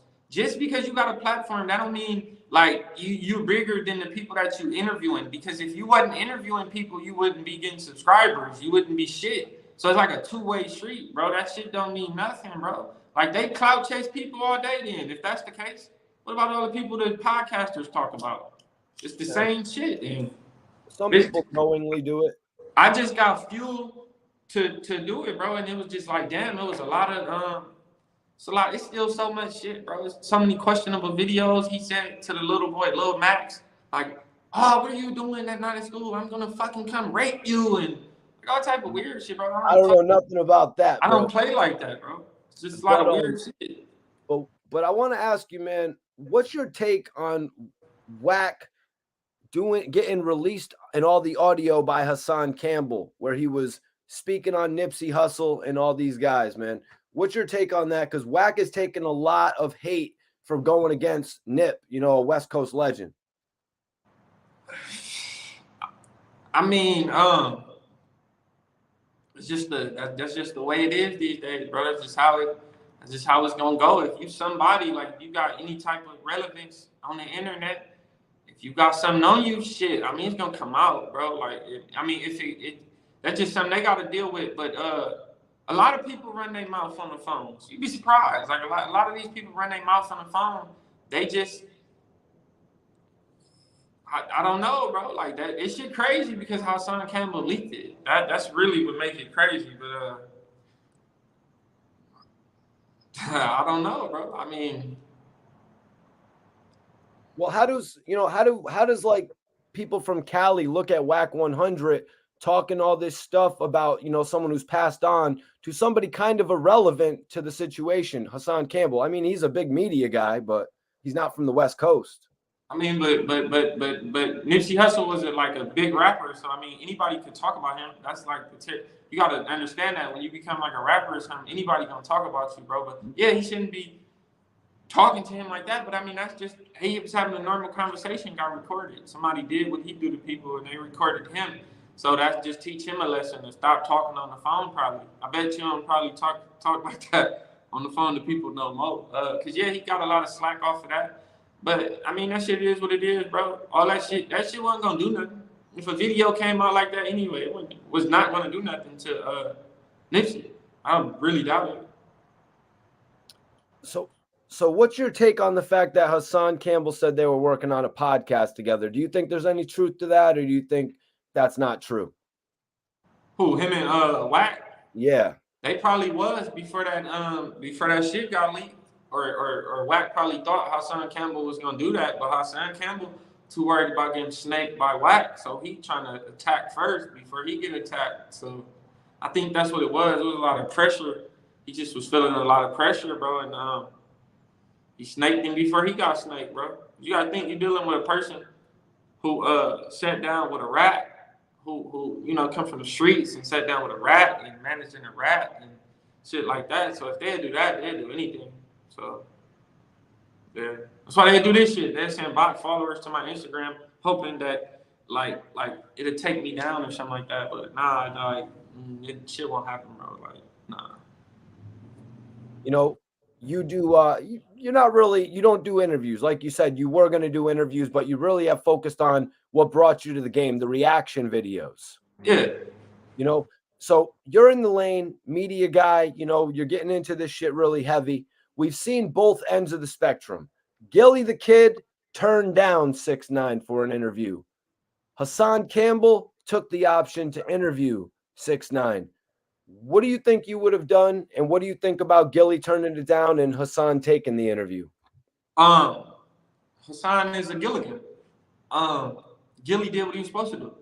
You can't be thirsty, bro. You can't do you just can't do everything, bro. I'm not gonna interview him. If I was in that position, I don't give a fuck if I was thirsty. Like, people doing that shit because they thirsty, they putting their shit to the side, they're not caring no more. I'm not doing that, bro. That's Gilligan ass shit. But Hassan Campbell's a weirdo anyway, bro. I really ain't never knew about him until all the shit kind of, well, a little bit before Wack, because I think he was doing, it was something else before Wack. I think they were saying he got, I was touched or something. It was some shit like that, but he a Gilligan for that, bro. Like, anybody that sit down with him and act like they this and that, and they from, especially people that say they from the streets, or they cut from that cloth. Like, you should not be going to sit down with him, bro. No, I'm not.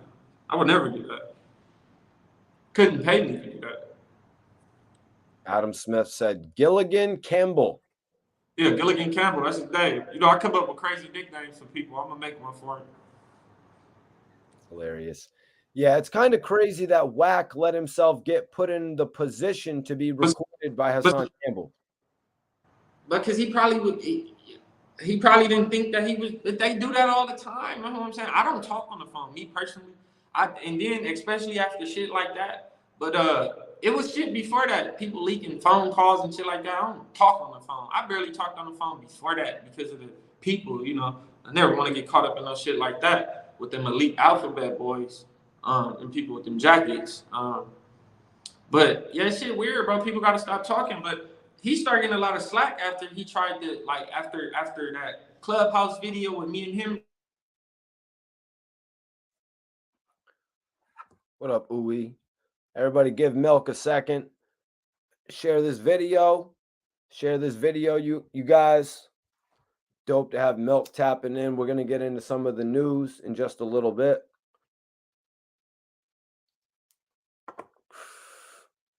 What up with you, Don Pablo? My bad, Milk. You're on mute. You're on mute, bro. Probably got like 7.4 minutes left up in here right now, bro. All right, that's what's up. I appreciate you. So you gotta get it. Yeah, it's just like, bro, I ain't never knew no shit like this could even happen. Like, so you gotta be aware of this shit. Like, people gotta be aware of this shit. But it can happen. Like, they could do it to anybody. That's just sickening. Like, for real, bro. They like could really go do that in hopes to get your whole shit took down. But I'm glad YouTube is really on that shit now. Like, they've been on that shit for like 2 years now. Yeah, but me buying subscribers, I don't have to. Everybody, you know, I just did a Say Cheese TV interview with like 11 clips. So like, why? It just don't. I turn down interviews. Like I've been turning down interviews. Like, we are about to lose Milk. Hopefully we can get Milk on here to talk about his beef with me. You know, that's probably the next topic.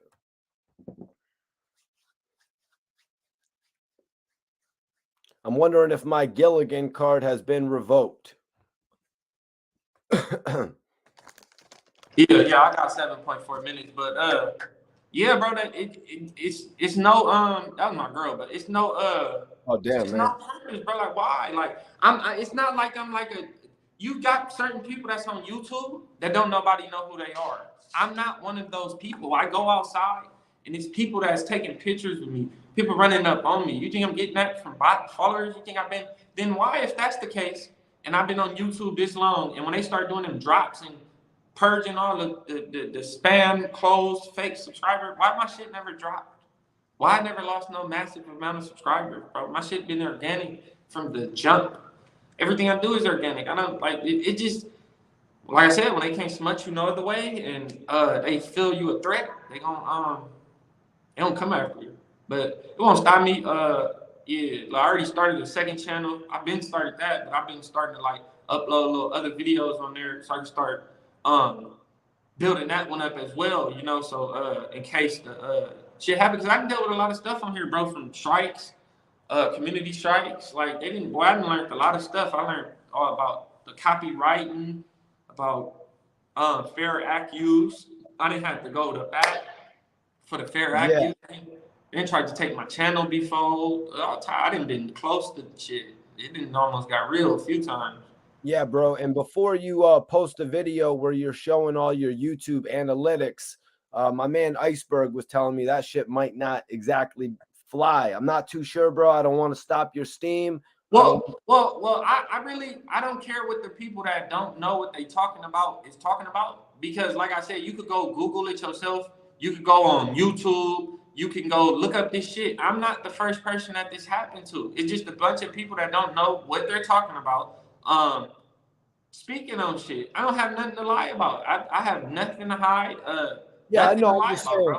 If I show my YouTube, not that fucking real YouTuber subscriber count shit. If I show my analytics, the actual subscriber count, whatever it is, that's what it's gonna be. Like YouTube, and then you gotta think them fake bot subscribers don't last forever anyway. I think that shit is like a subscription where they do it on purpose, where they like send a lot and then take it away, like to make you look some type of way. But that's just Gilligan shit, bro. Like, my channel will get took if I did it. IP addresses, all type of shit. And it's like, what is my reasoning? Like, I'm not nobody YouTuber. Like, why would I have to buy subscribers, bro?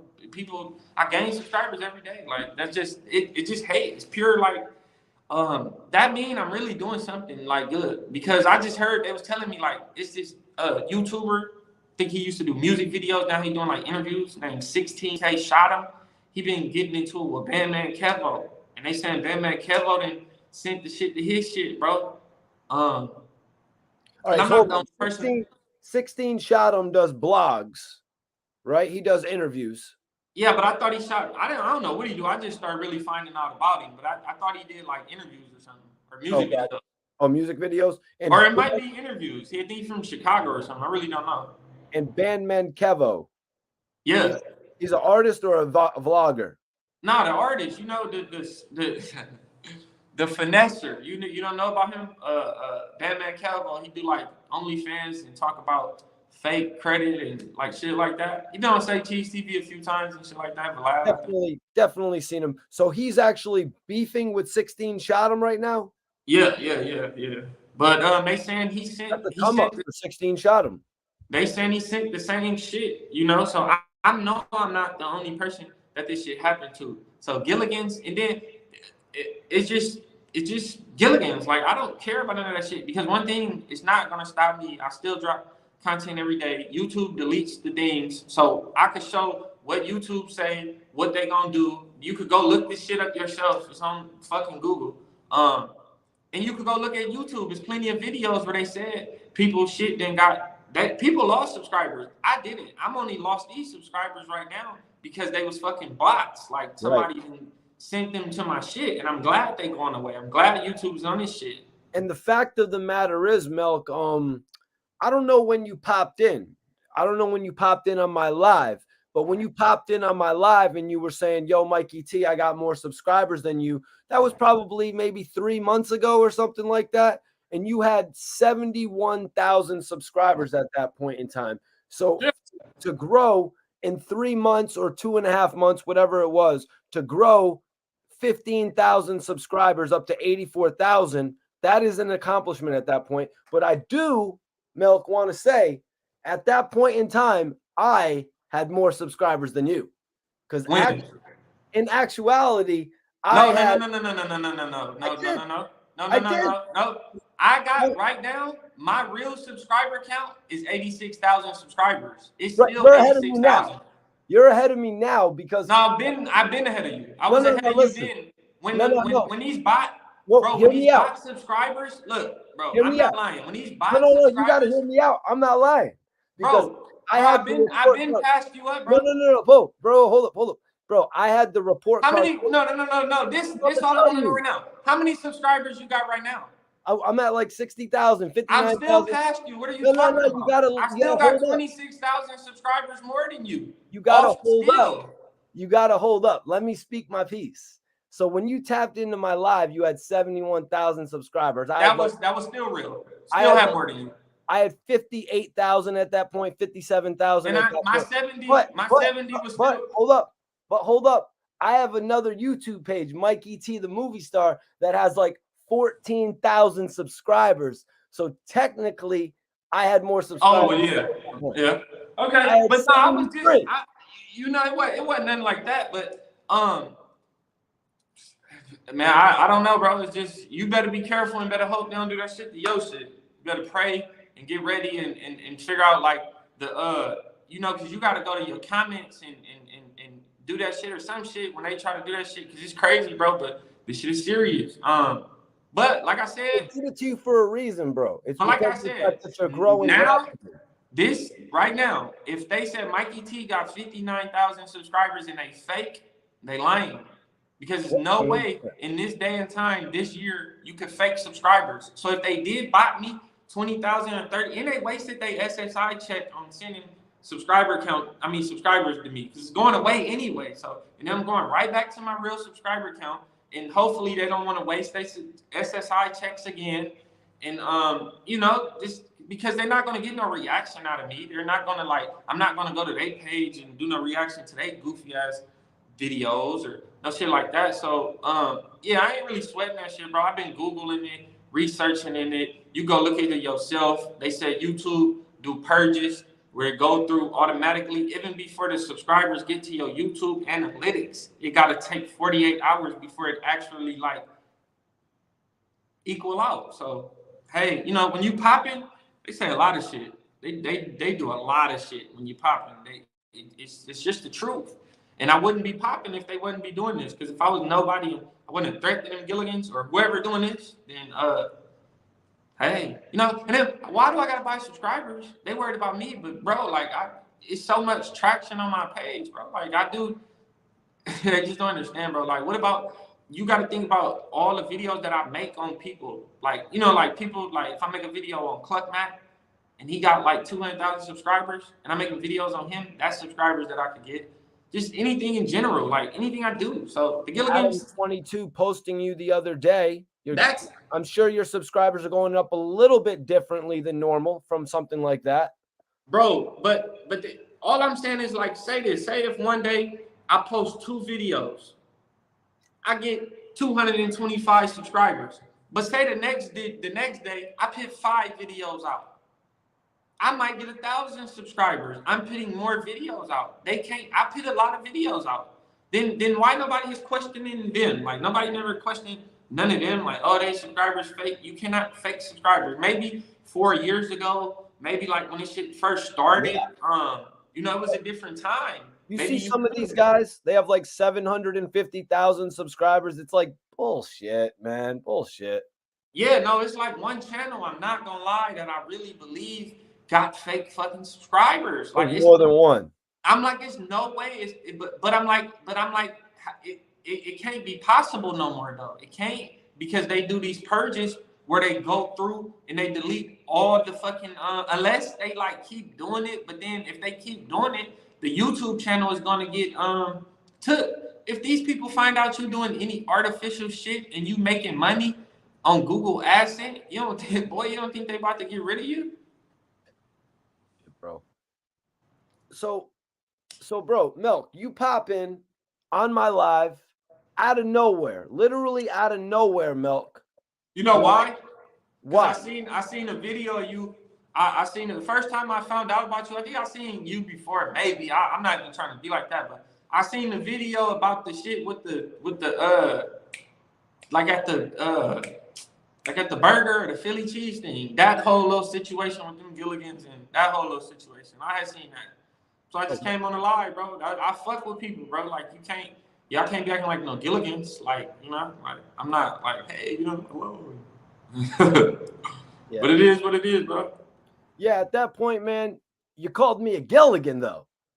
Yeah, I want to see where you at, what you gonna do, how you gonna react, like what's your MO, like all of that. You never know what somebody doing. You never know, bro. Like, so you just gotta react. I invited you to come onto the channel. At that, I wasn't into that. No, I wasn't into that. You did. You probably did. You did. You heard it, right? Like, because I didn't know if you had already left the live. You know what I mean? I didn't know if you popped in real quick or if you had heard me say, yo, pop in and holler at me or whatever. No, I just didn't get on that shit. Right now, I don't know. I just felt like, you know, No, I appreciate you for getting on it, giving me the story. You know what I'm saying? Letting me know what's up. You know what I'm saying? Mikey T to It's Milk TV. You know what I mean? For the first time, I think the people in here enjoyed it. Secca, one of my guys, said, WTF, what the F is a Gilligan? Gilligan is like a weirdo, a poser, a J-Cat, a goofy. It's just a combination of all of that shit. It's just the person you don't like. It's just when somebody do some weird ass shit or, you know, something like that. Like, necessarily all the time, like, I think it's different levels to me calling somebody a Gilligan sometimes. I think I kind of play with it and say Gilligan, but I think you get the feeling if I really say like Gilligan. I don't know, I just treat it different. But nah, over all that word is used to Gilligans, like with Gilligan ass activity. Be a lot of Gilligans on YouTube, bro. People really believe like I'm buying subscribers or not. People don't believe that. Like, I ain't lost no fan base. Like, I still got all my subscribers. Like, you go look at my comments, got real comments. I still, before that, I was getting 1,000 likes, 1,500 likes. Like, yeah, I gotta understand, I'm putting videos out. Like, I'm doing reactions on everything, like 30-minute reactions. I'm putting 3 of them out every day, 30 minutes. Like, I'm doing a lot of work. I'm just not, it's not like I'm doing one good. If that's the case, if you could buy subscribers and be successful with it, they could not just do like a regular video and didn't have to go through no controversy, no problems, no nothing. Couldn't I just do that and survive and do that if that was the case? I'm just saying, like, they just, you know, they just can't stand, bro. And I'm telling you, you focus on 70. When you get to 70K, just watch how it goes. It's like different levels in YouTube. Like, if you Google YouTube and you look at it, it tell you like where do you supposed to be with the subscribers in the videos. Like, if you got 418 videos, you're at least supposed to be from 10,000 to 100,000 subscribers, bro. They tell you this shit. Like, this ain't nothing. It's just people can't accept the fact. Like, when you hit 70, watch, your shit is gonna kind of like, it's like the algorithm gonna be different. It's gonna pick up. It does that, bro. Especially if you drop videos. You got to drop videos. These people drop 2 videos a week. Like, I ain't lying. I could show you that shit, bro. I be getting like 25 to, like, on a bad month, bro, I get like 5,000 subscribers a month, 6,000 subscribers. That's more than these people channels that make videos on me. So why do I gotta buy subscribers if I know I'm gonna hit 100K?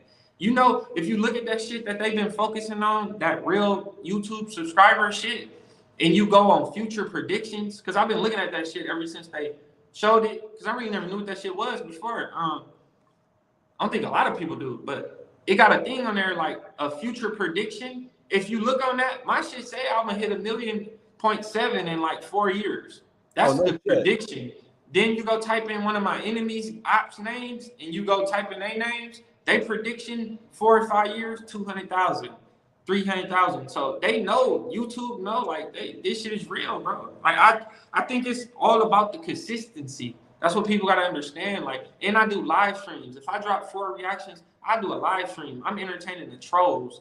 Like a lot of YouTubers don't even go live. They don't. And if they go live, they're not about to be interacting with all the people. They got 6 moderators in there blocking everybody. I don't have that.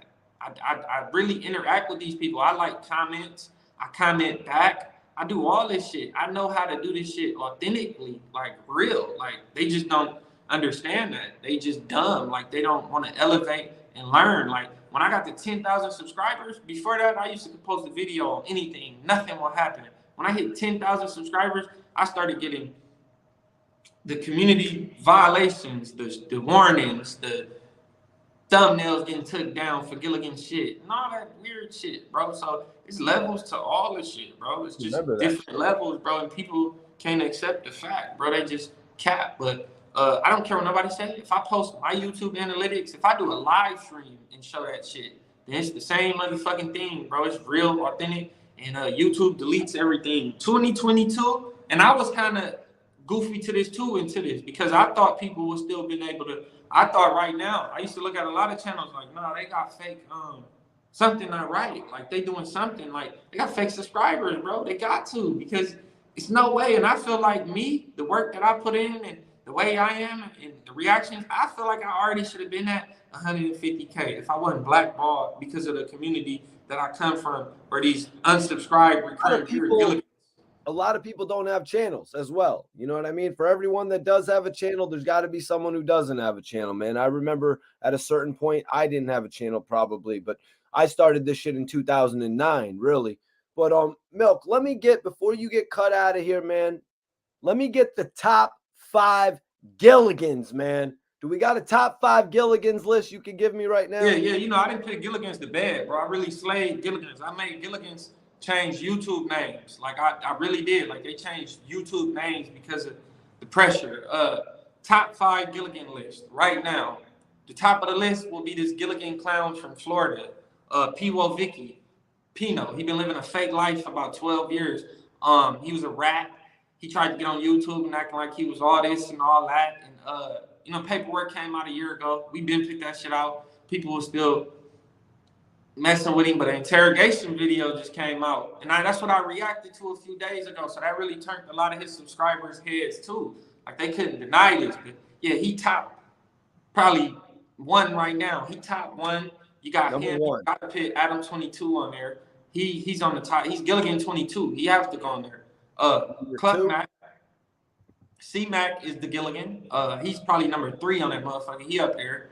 It's probably more than top 5 shit. You got Minor Mouse. I made him change his name. It used to be Mighty Mouse UFL, that little fake boxer. He changed his name to United Fight League. It used to be this clown named NAC Snipe, fake Crip in Arizona. That was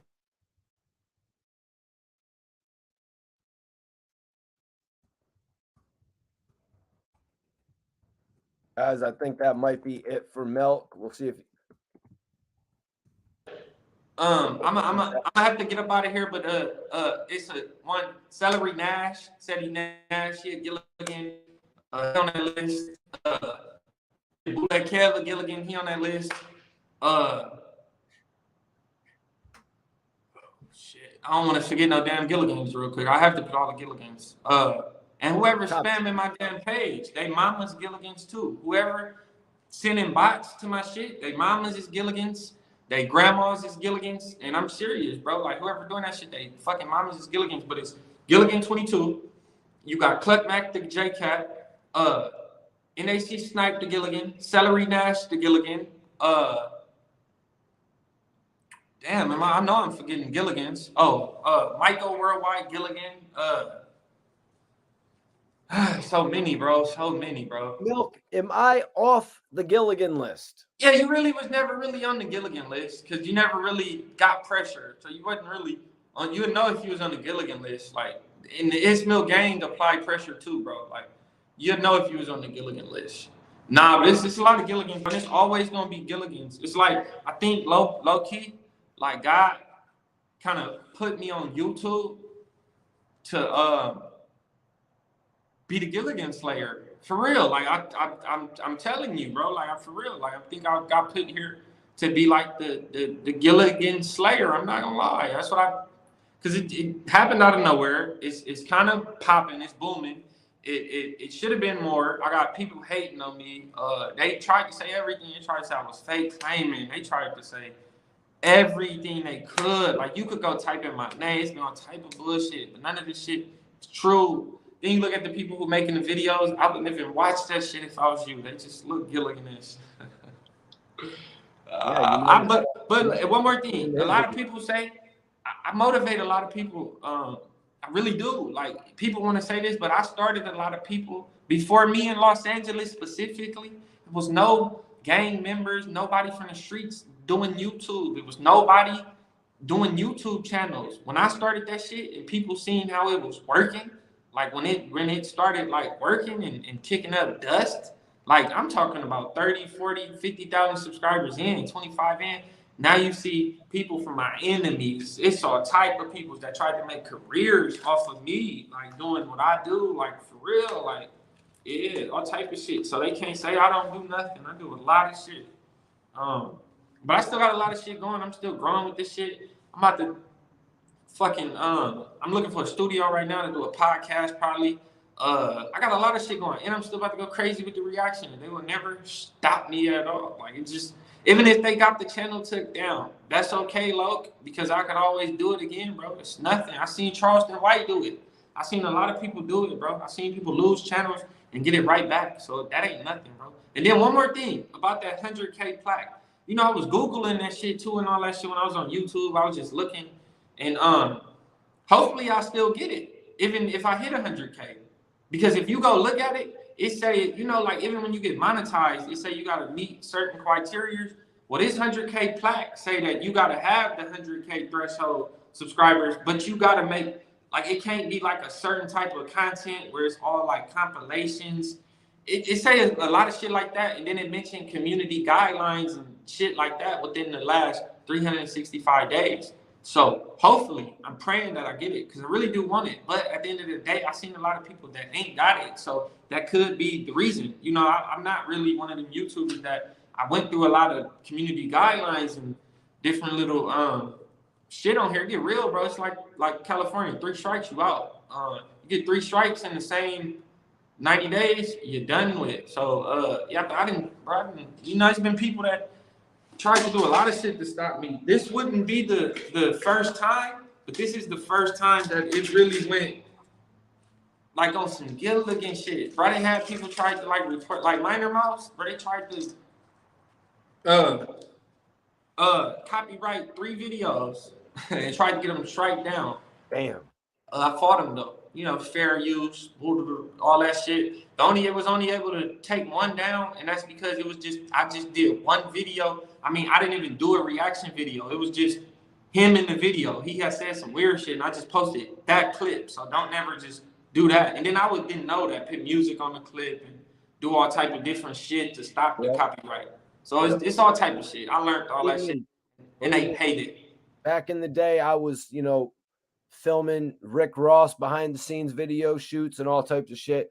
We might have lost Milk there for the last time. Hey, I gotta get out of here though. For real. Milk, real quick drop. It's Milk TV. Shout out Mikey T, the movie star. It's Milk TV fucking with It's Milk TV. Shout out to Mikey T, the movie star. Go mess with him. West the deal, bro. And I'll holler at you again, bro, or come holler at me. But I gotta get out of here. My girl is tripping. Yo, enjoy the night, Milk. I appreciate you for tapping in. All right, bro. All right. Yo, appreciate Milk for tapping in. I should have just told him what I want the next topic to be, because I want to have Milk to come back on here and speak about Suge Knight, the civil trial and all that, being that, you know, Suge Knight was the runner of the biggest label, and the biggest label came from the West Coast. So I appreciate Milk tapping in with the West Coast perspective tonight, especially being that Adam22, you know what I'm saying? Especially being that Adam22 literally just made a post about him having 20,000 fake subscribers. Those subscribers have actually been removed from his page. In a lot of cases back in the day, when YouTube views would be faked, YouTube would stop the views, or YouTube would subtract all of those views. So interesting to hear Milk actually say, although his page went from 84,000 and then it added another 9,000 and then another 12,000, bringing it up to 107K, all of those subscribers had been retracted. On the list here, it says on actually on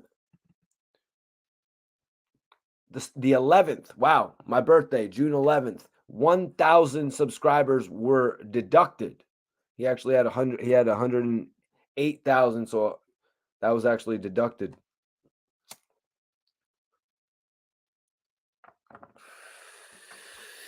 No, that was funny because I had to tell Milk, you know, me and Milk wouldn't let me get it out, but I had to tell him. But when he first logged on to my channel, when the very first time when he logged on to my channel, he had 71,000 subscribers. Technically, I had 57,000 over here and another 14,000 on my other channel.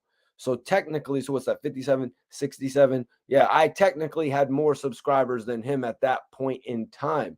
But I gave him his credit, because to actually move up from 71,000 to 84,000 subscribers within a 2-month time span, 2 months, 3 months, whatever it was since he first tapped in on the channel, that's actually really good. What up, Angel? Roll up that 8th in the wood. I seen you, Angel.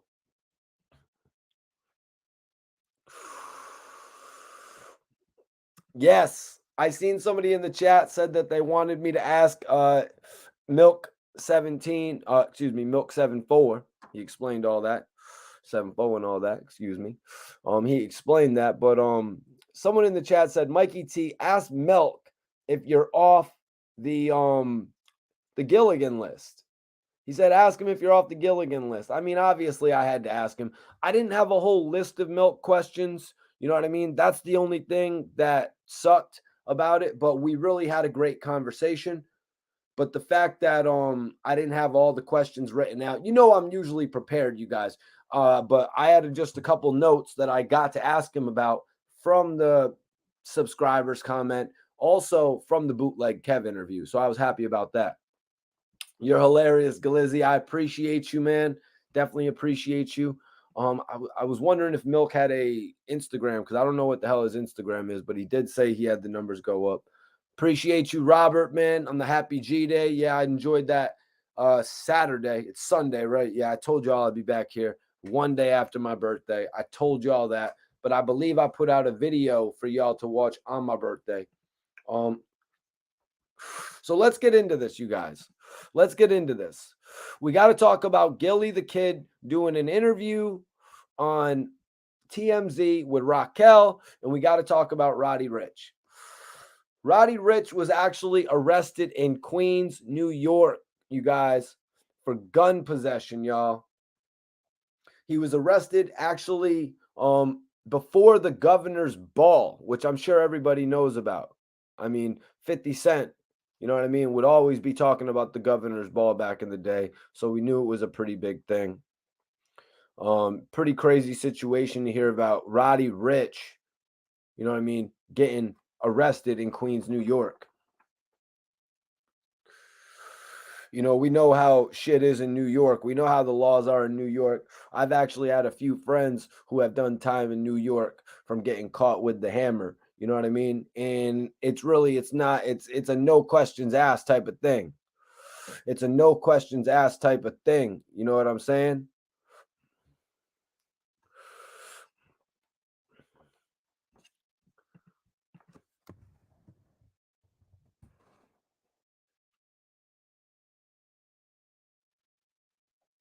Oh shit. Damn, that's a blessing. That's a blessing. Let's get the news on that. Let me flip this real quick, you guys, because I'm seeing a crazy report.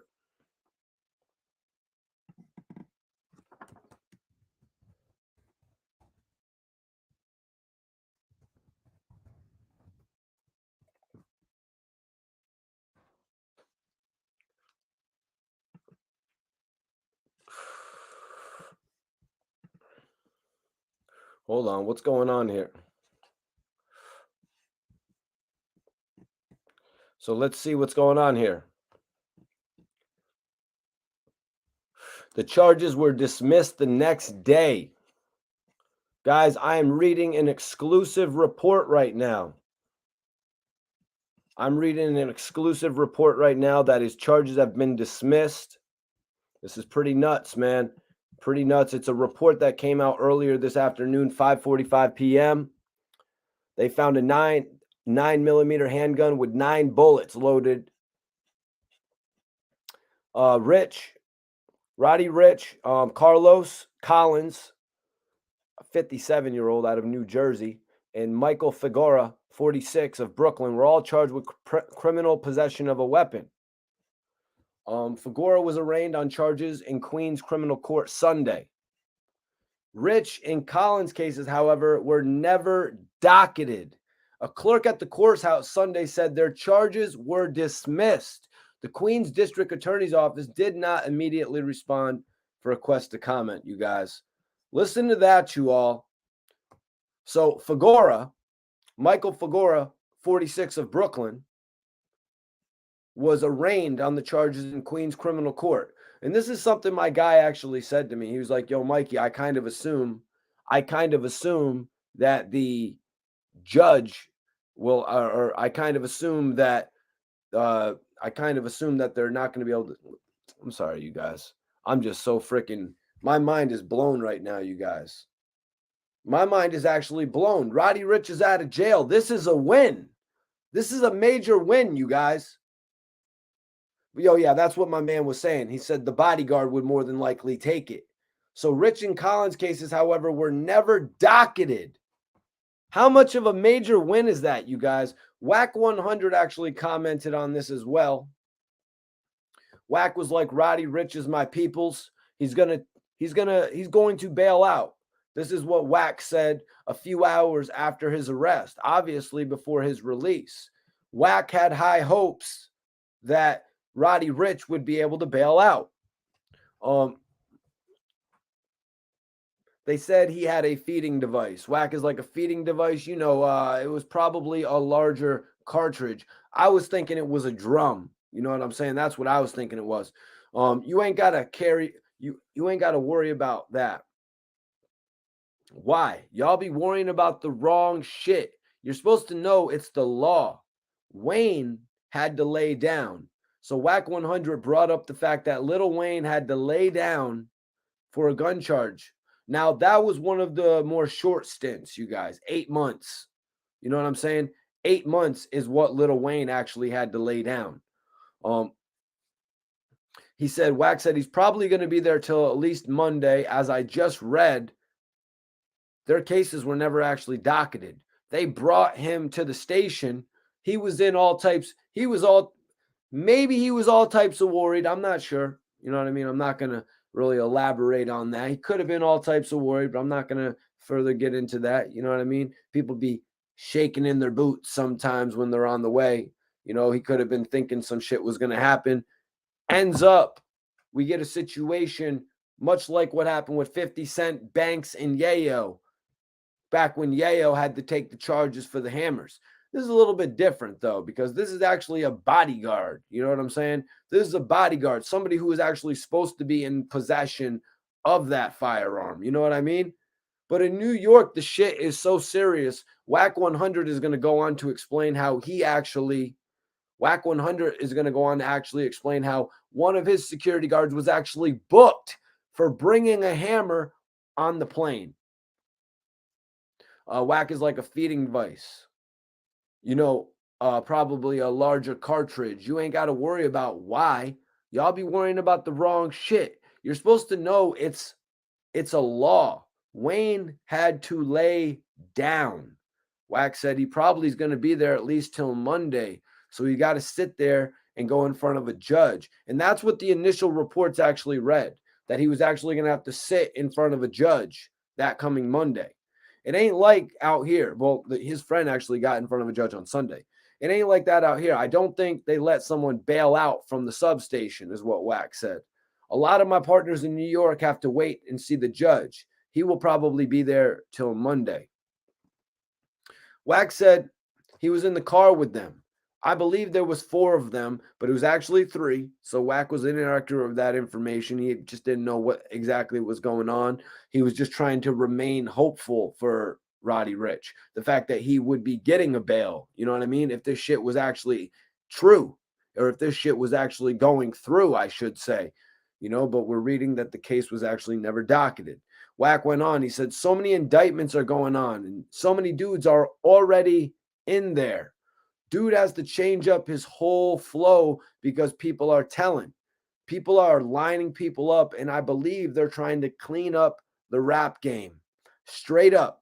Roddy Ricch is my people, so he's going to bail out. But I just know from watching Wayne effing with New York and them gun cases, they're not an easy thing to beat. Yeah, Wayne and Ja Rule actually caught charges the same night. Both men had to cop out for different reasons. Ja Rule had to do more along the lines of 3 years, you guys, but he also caught a tax charge, which was served concurrently with that. So he kind of lucked out in that situation. But from my knowledge, and if anybody in the chat really knows, you think, Big Boy, you say the extendo? If anybody in the chat really knows, why did Wayne get the opportunity to why did Wayne actually get the opportunity to serve the 7-8 months, whereas Ja was sitting up for nearly 3 years? I want to say Prodigy sat up for 3 years for his 3rd conviction. Wayne got the 7-8 months on the 1st. What up, Angel? What's popping?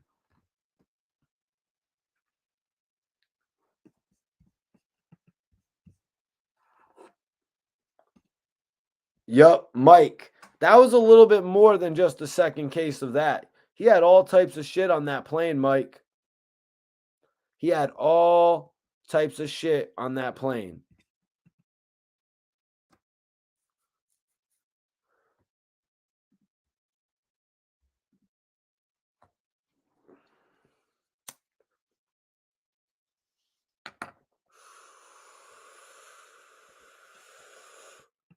Yeah, man. Some things like that you just need to know the answer to, bro.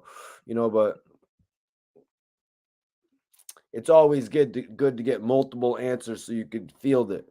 So Wack goes, you know, Wack is like, Roddy Ricch is my people, so we gonna bail out. But I know from watching Wayne effing with the New York and them gun cases, they're not easy to beat.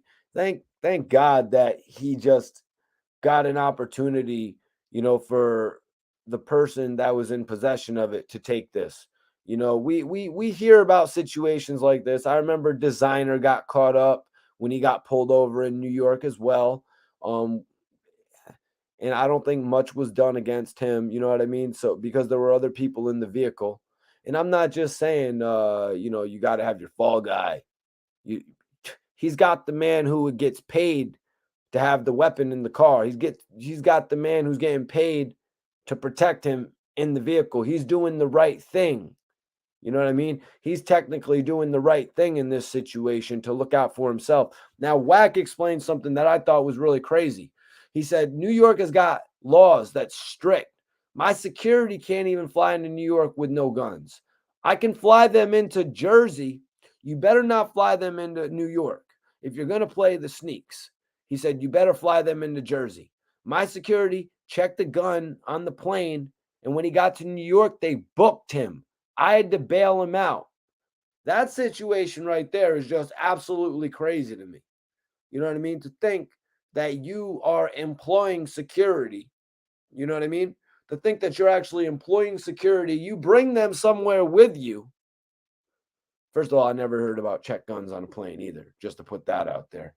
You know what I mean? That after, you know what I mean, everything That just sounds a little bit crazy to me. I didn't know that was a thing. You know what I mean? But who would have thought? The guy who is legally able to carry it, but you know what? You need to check the laws in the different states.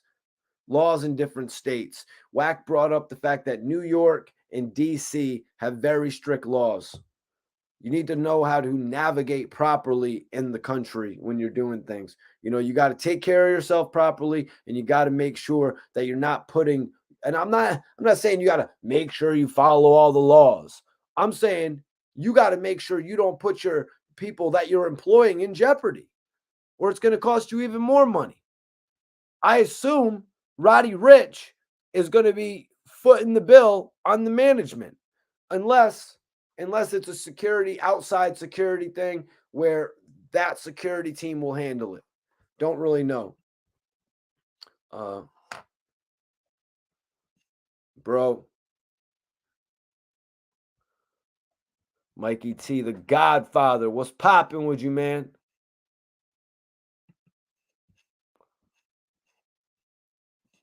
Let me see. Depends on your carrying license. Yeah, that's what I'm saying, Rob. That's what I'm saying. So this like whole thing of checking that shit is foreign to me. You know what I mean? It's like, well, why aren't these dudes driving, man? Is the gas too expensive? You know what I'm saying? What is it? $6, $7 a gallon in Cali?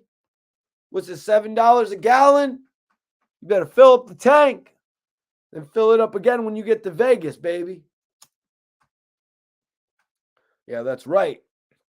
I know the area, y'all. I know the area and shit. I be out there.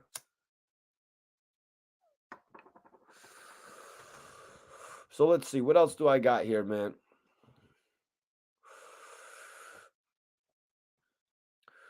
Wack is like, I don't care if you're licensed to carry in Cali.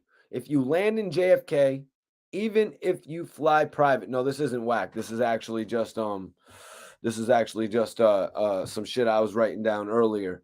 You know, like if you're landing in JFK, or if you're flying, even if you're flying private, you're going to have an issue with TSA. And that's just obvious. You know, this is just a thought. This is just the thought when I'm thinking about this whole thing. You know what I mean? What part of it don't you understand? You know what I mean? I've got a license. They don't care about that. If you play your cards right, maybe if you play your cards right, they're going to send you back. But from what it sounds like here, they ain't playing no games. They sent Wack security. Sent him. They booked him.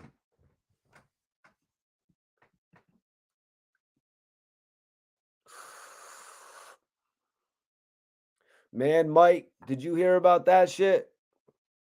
Joel's actually explained that shit, how he carried onto the plane. Might have to talk about that in the future. You know what I'm saying? I talked about FBG Cash the other day, FG Migo. I actually talked about FBG Cash the other day, my dude. And we just literally had Milk on the channel. Milk literally just came on the channel and pretty much explained the whole situation with Adam22. I wanted to go over the Roddy Ricch situation, which, you know, took us all by storm. The guy's going to perform in Queens. I mean, but shit, we've heard everything about artists getting arrested in Queens. I'm just here, you know what I'm saying? I'm just here actually happy about the fact that his case wasn't even docketed. The fact that he's not going to have to face and another Carlos, who's 57 years old. They book all these guys, you know what I mean? And they actually had quite a bit of shit, man. They had quite a bit of shit from what I was reading. Let me see. Charges of possession of a weapon, possession of a large capacity ammunition feeding device, and unlawful possession of an ammunition feeding device. So they got a little 2-for-1 there. So they tacked it on and they had 3 felony charges. You know, they were really trying to tack it on because when they have felony charges to book you on,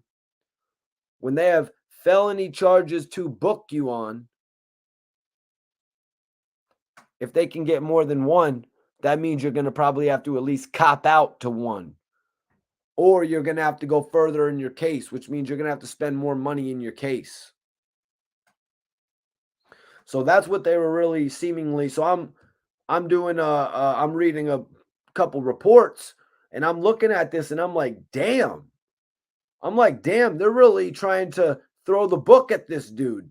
Bet you each one of these charges, well, one of the charges probably comes with about 10 or more. But these other charges probably come with another 5. Like they're trying to throw 20 at this dude. And that's why Wack 100 is saying that they're really, with all these indictments going on about these rappers, you know what I'm saying? And this is something I can agree with Wack on. All these indictments and all these rappers, and they're taking away all these people from the country, from our country, that stimulate our country. They're like, well, Mikey T, what do you think they're doing? They're really just draining their accounts fully now by making them pay for legal representation. They're draining their accounts with fines. They're draining their accounts with court fees and all types of things like that. So right now, it's just like they're squeezing the lemon. You know what I'm saying? When they book, you know what I'm saying? When they book 6ix9ine, they taxed his ass. You know what I'm saying? And they got him to squeal. So they gave out hundreds of years. You know what I'm saying? Or 100 years in time. They squeezed him. Hassan wants to talk about the squeeze. That's the real squeeze. These situations we're talking about right now are the real squeeze.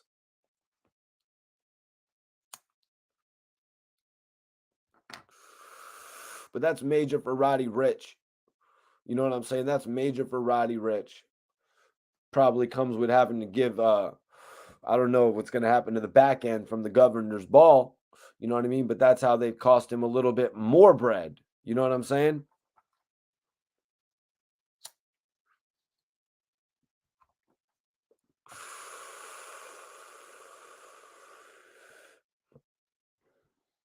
Whoa, whoa, whoa.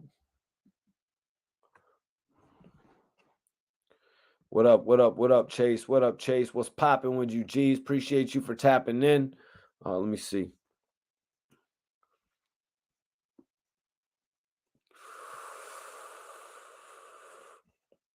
So, yeah, that was actually dope of Wack 100 to have high hopes for Roddy Ricch. You know what I mean? Even though the situation really looked bad, I think the situation looked bad to everybody unless you could really consider the fact that they were going to do the honorable thing and, you know, give the charge to the person that was actually get the charge that actually was warranted to. Because as Wack is saying, possession of a firearm, the dude, security got booked, all that type of situation. Oh, shit. What do you mean?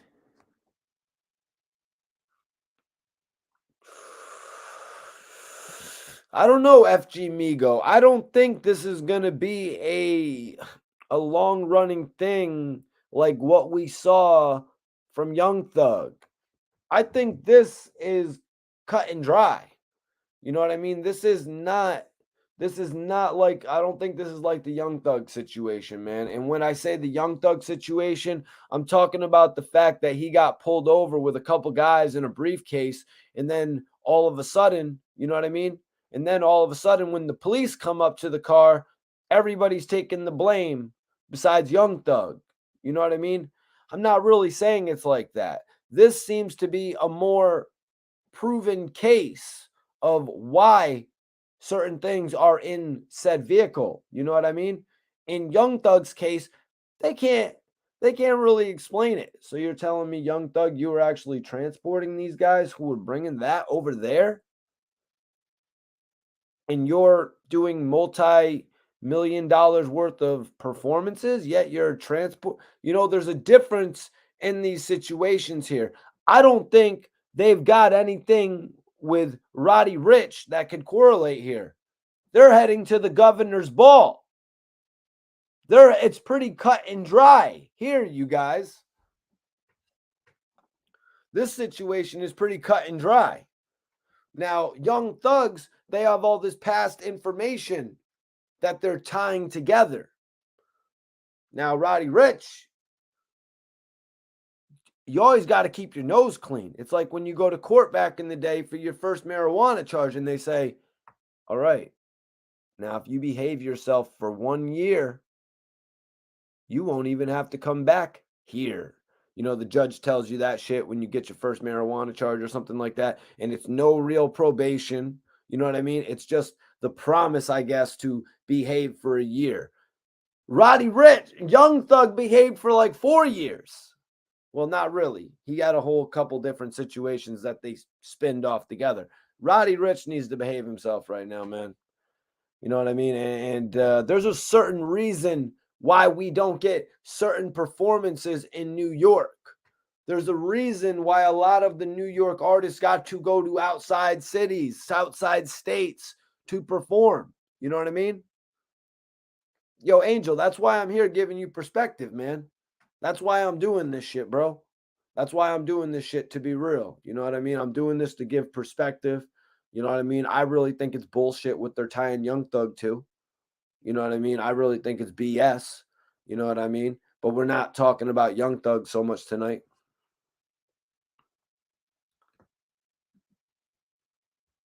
Whoa. Yep, exactly, Sam. They don't play with that shit, man. I'm just glad that Roddy got the benefit of the doubt on this one, you guys. I'm just glad he got the benefit of the doubt on this one. Whether it's we're letting you go now, but we're watching you till later type of thing. Whatever the situation is, whatever the scenario is, you know what I mean? Whatever the scenario is, he's out of the predicament right now. You know what I mean? And let's be honest. Well, it's going to be closed. That book is going to be closed. You want to know why? You want to know why I think that book is going to be closed, you guys? Because this bail that Wack 100 was talking about for the $100, for the $100, this bail that Wack was talking about on Monday, whenever that bail happens, well, Roddy Ricch's lawyers are already going to be in contact with Dude. They're going to be defending Dude, I got to assume. And there will more than likely, you guys, be an agreement signed. If Roddy Ricch is smart, if Roddy Ricch is very, very intelligent, he will get an agreement signed where they cannot further pursue charges in regard to this. He will get something along those lines signed, you guys, if he is smart. Am I bugging you guys, or can a lawyer put that shit together? If I was Roddy Ricch, I'd be like, yo, you're defending this dude. We got to defend this dude, and we need to close this case. That's where Young Thug went wrong. That case from 2016, he was allowing that case to remain open. A felony case on Young Thug, he allowed to remain open. That right there, you guys, that is what I call, what do I call that? What is the word for that? I call that irresponsible. That is irresponsible. I would never in my life leave an open charge while I was out touring the world, recording Too Sexy for My Shirt with Drake. And you got an open felony case. And you're recording Too Sexy for Your Shirt. I thought you didn't wear shirts, Young Thug. Thought you weren't a shirt guy. All of a sudden, you're too sexy for it. Yeah, I have a little. Yeah, we're going to get into Gillie and Wack. Gillie did an interview on TMZ, and we didn't cover this part of it, but we're going to cover it tonight. I'm too sexy for these blogs. You heard? I'm too sexy for these blogs, y'all.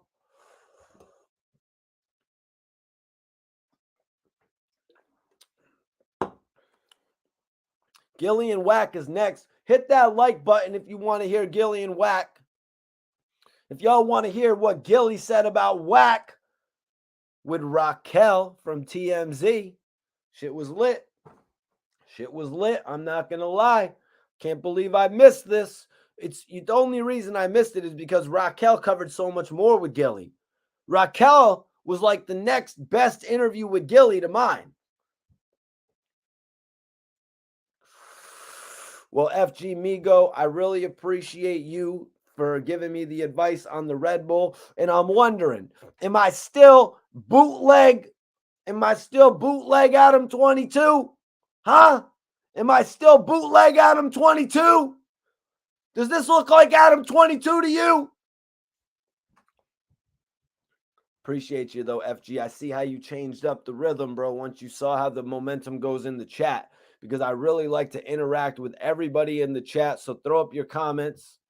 Throw up them stars. That's my star emojis. That's my star. That's my emoji right there. Hell yeah. I appreciate you, man, for like interacting in the chat. I hope you subscribe. Everybody in here that's not subscribed, subscribe right now. When I come on, I seen somebody in the chat say Mikey T was so seamless with the transition from questions with Milk74. And I appreciate that shit, y'all. And I appreciate that shit. Yo, Cushington, do not tell me that I wasn't too sexy for these blogs. Do not tell me. Is that what you're saying? I wasn't too sexy for these blogs? That's what you're saying, isn't it? Sorry, I was just in Drake mode.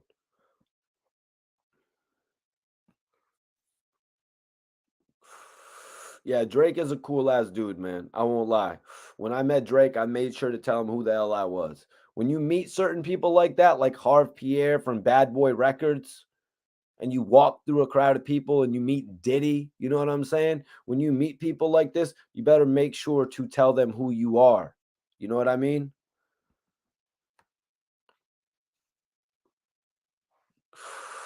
Appreciate you, Randy. Appreciate you, Randy. What up, Smack? What up, Smack? What's popping with you, G's? So let me get into this. I think we're on the Gillie shit. I think we made it through the Roddy Ricch. Thank God Roddy Ricch ain't locked up. Hell yeah, man. Sometimes we get good shit to report here. You know what I mean? But it's been a really positive night. I'm not going to lie. Especially with Milk popping in. You know what I mean? Milk actually set the trend on the first topic. You know what I mean? He really set it off on that one. I'm not going to lie. Because my first topic about Adam and Milk, that was going to be the first joint that I went off on today. Now I'm talking to him. People in the chat are telling me, Mikey, Roddy Ricch charges dismissed. So we're off to 2. We're 2 for 2 on the live podcast tonight, you guys. And now Gillie the Kid, you guys. Gillie the Kid.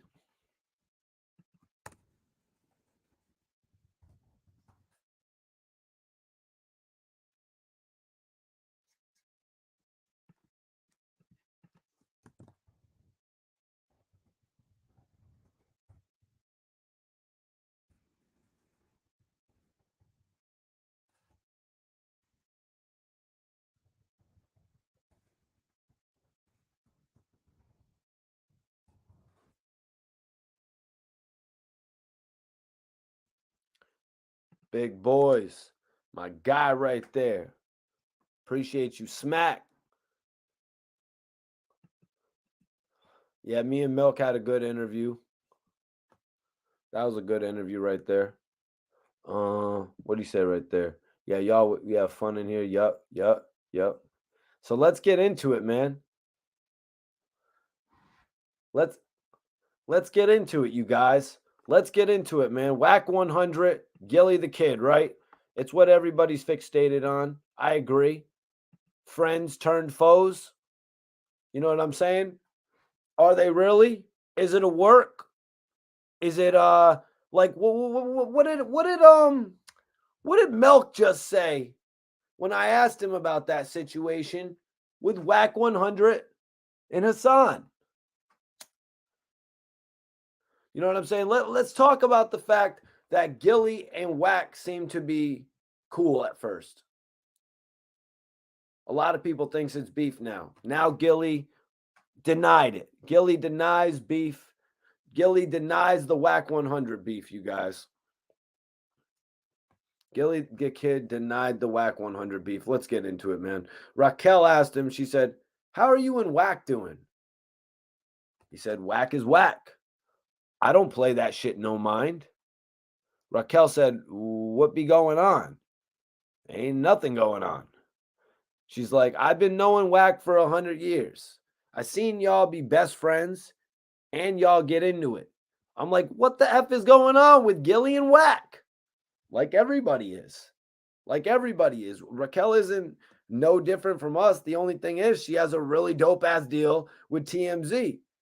I believe she does some of the hip hop shit on TMZ, and it's well deserved. That's where I first came in contact with her. Her name, it was a little bit of a different show name, but she's interviewed a lot of people. That's why I thought it was great, you guys. That's why I thought it was great when Gillie actually got the chance to go interview with her. You know, I've interviewed Gillie so many times, so when I get to see Gillie do shit like that, I'm like, yo, this is crazy. You know what I mean? Because I was actually a really big Gillie the Kid fan as a rapper back in the day. You know what I mean? I wanted to see Gillie the Kid break out, coming in with the group, the major figures. Salute to all the figures. You know what I mean? Breaking out with the Cash Money situation. You know what I mean? Going on from there to be his own solo artist. What label was he going to sign with? You know what I mean? That's one of the reasons I started doing interviews in the first place, to give artists more of their story out there. I was feeling like a lot of artists weren't getting their just due. That's why I started doing this shit. That's why I would go out and interview all these artists that were putting out projects that weren't necessarily getting reported on. And I seen somebody saying here, Mikey T's been around since the Rap Radar days. Yeah. And what I would do is I would take those videos and I would actually put them and I would send them to all the dopest hip hop blogs and they would post them up. You know what I mean? They would actually post up the video. 5 in here, New York. What's up? What's up, Cushington? What's poppin', G's? Appreciate everybody for tapping in tonight.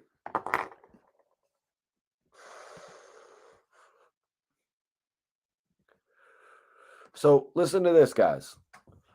Raquel's like, "I've been knowing Wack for 100 years. I seen y'all be best friends and y'all get into it." I'm like, what the F is going on with Gillie and Wack?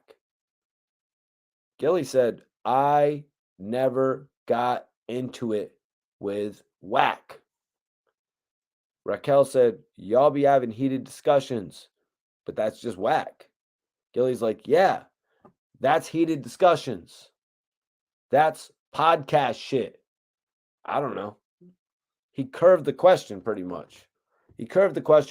But also it's not like Gillie's going to go on TMZ. It's not like Gillie's going to go on TMZ and start outing a man he's not actually beefing with at this point. You know, Gillie not actively beefing with Wack 100. You know what I mean? This interview actually took place in mid-May. This interview actually took, so that's only a month ago, actually. Yeah, that's why it's so fresh in the mind. There were so many different parts from this interview.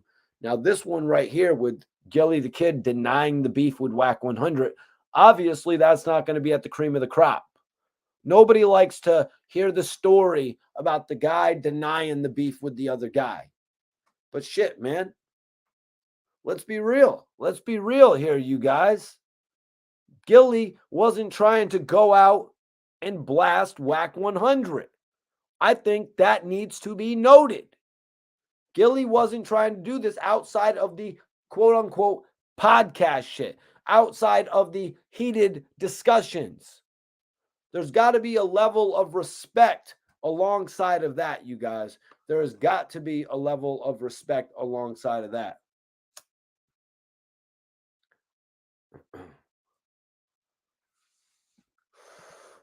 Angel said, because there's real shit to talk about between them. Wack keep thinking goes that the shit, so Gillie's going to call him out on it. streets don't talk online. There's real shit to talk about. Robert says Wack is mad that he can't use Philly dudes.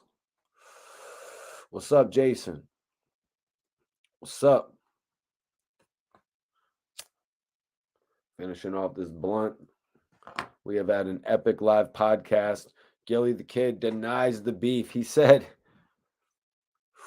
I never got into it with Wack.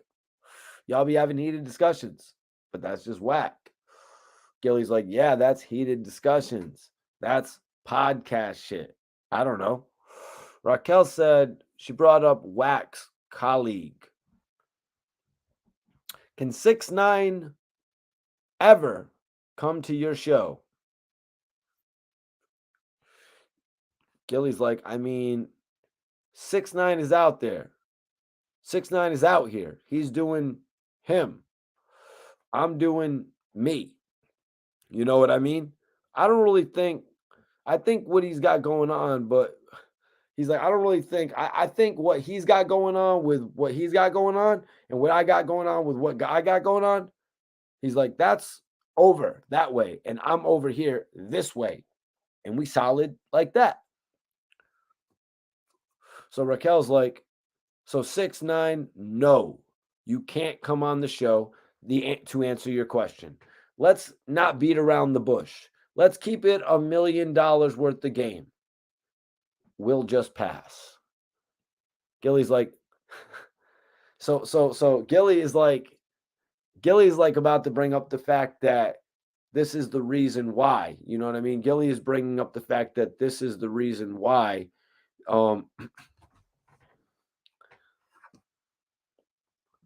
This is the reason why, like the fact that he turned down an interview with 6ix9ine earlier on.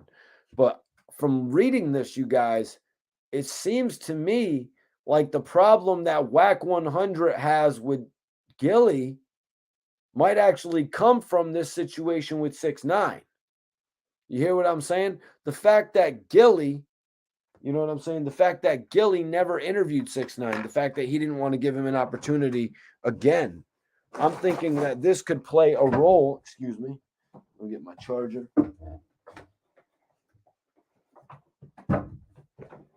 I'm thinking this could actually play a role in the reasoning behind Wack 100 having issues with Gillie the Kid.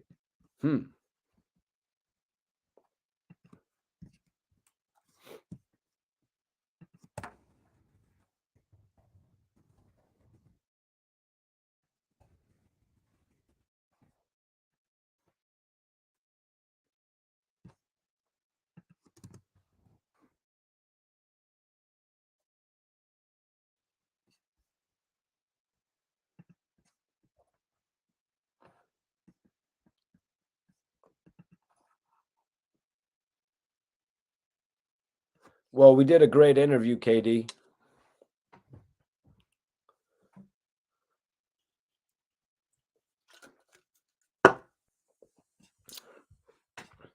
Big boy, what started what? We're actually going over that right now. We're actually going over the Gillie part right now. We're actually going over the Gillie part right now where Raquel actually asked Gillie, would he have 6ix9ine on $1 million worth of game? Gillie actually explained that with saying we already went over that. And I think everybody in here more than likely remembers. Everybody in here remembers Gillie actually put 6ix9ine on blast. I never went over it. I don't think I was blogging at that point. I don't know if y'all want me to do a recap of that video. You know what I mean?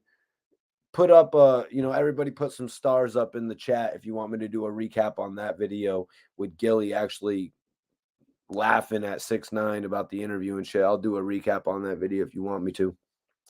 But honestly, man, I think this is where, now thinking about it, I gotta say, this is probably where the beef with Wack 100 stems from. I gotta say.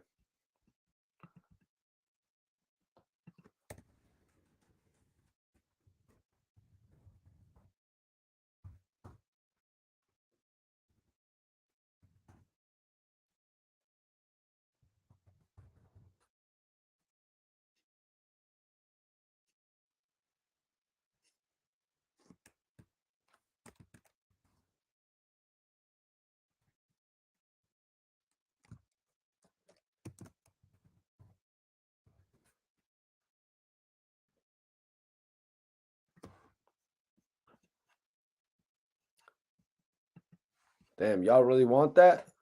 Maybe I'll put that in the chamber for y'all. We could do a video doing that. Might take a look at that because I thought that was ultimate when Gillie did that. I thought that was lit when he did that.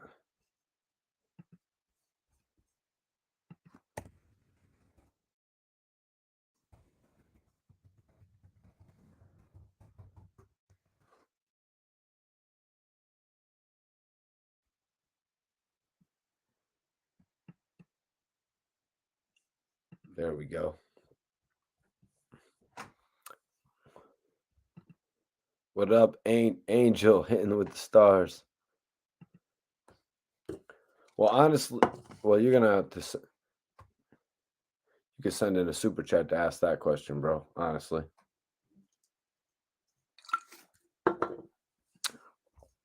So let me see here, guys. Sorry about that. Taking a kush and a Red Bull break. You see, Gillie doesn't want it. You know what I mean? Gillie doesn't want it, but every other dude would be loving to have a chance with 6ix9ine. You know what I'm saying? You know what that dude would do for the ratings? You know what would do for the ratings for people to have an interview with 6ix9ine? And honestly, you're going to probably do multi-million views doing an interview with 6ix9ine. But Gillie doesn't want to interview a rat, you guys. You can't buy them being a real dude. You know, being a real dude is more important than a dollar sign. It's just hard to understand, but that's the way life works. You know what I'm saying? I don't care what you have for bread. I don't care what you have for bread. You can't come on my podcast. There's literally nothing for us to talk about on my podcast. You ruined your career. You legitimately ruined your career. You know what I'm saying? You legitimately ruined your career when you went on the podcast and you actually...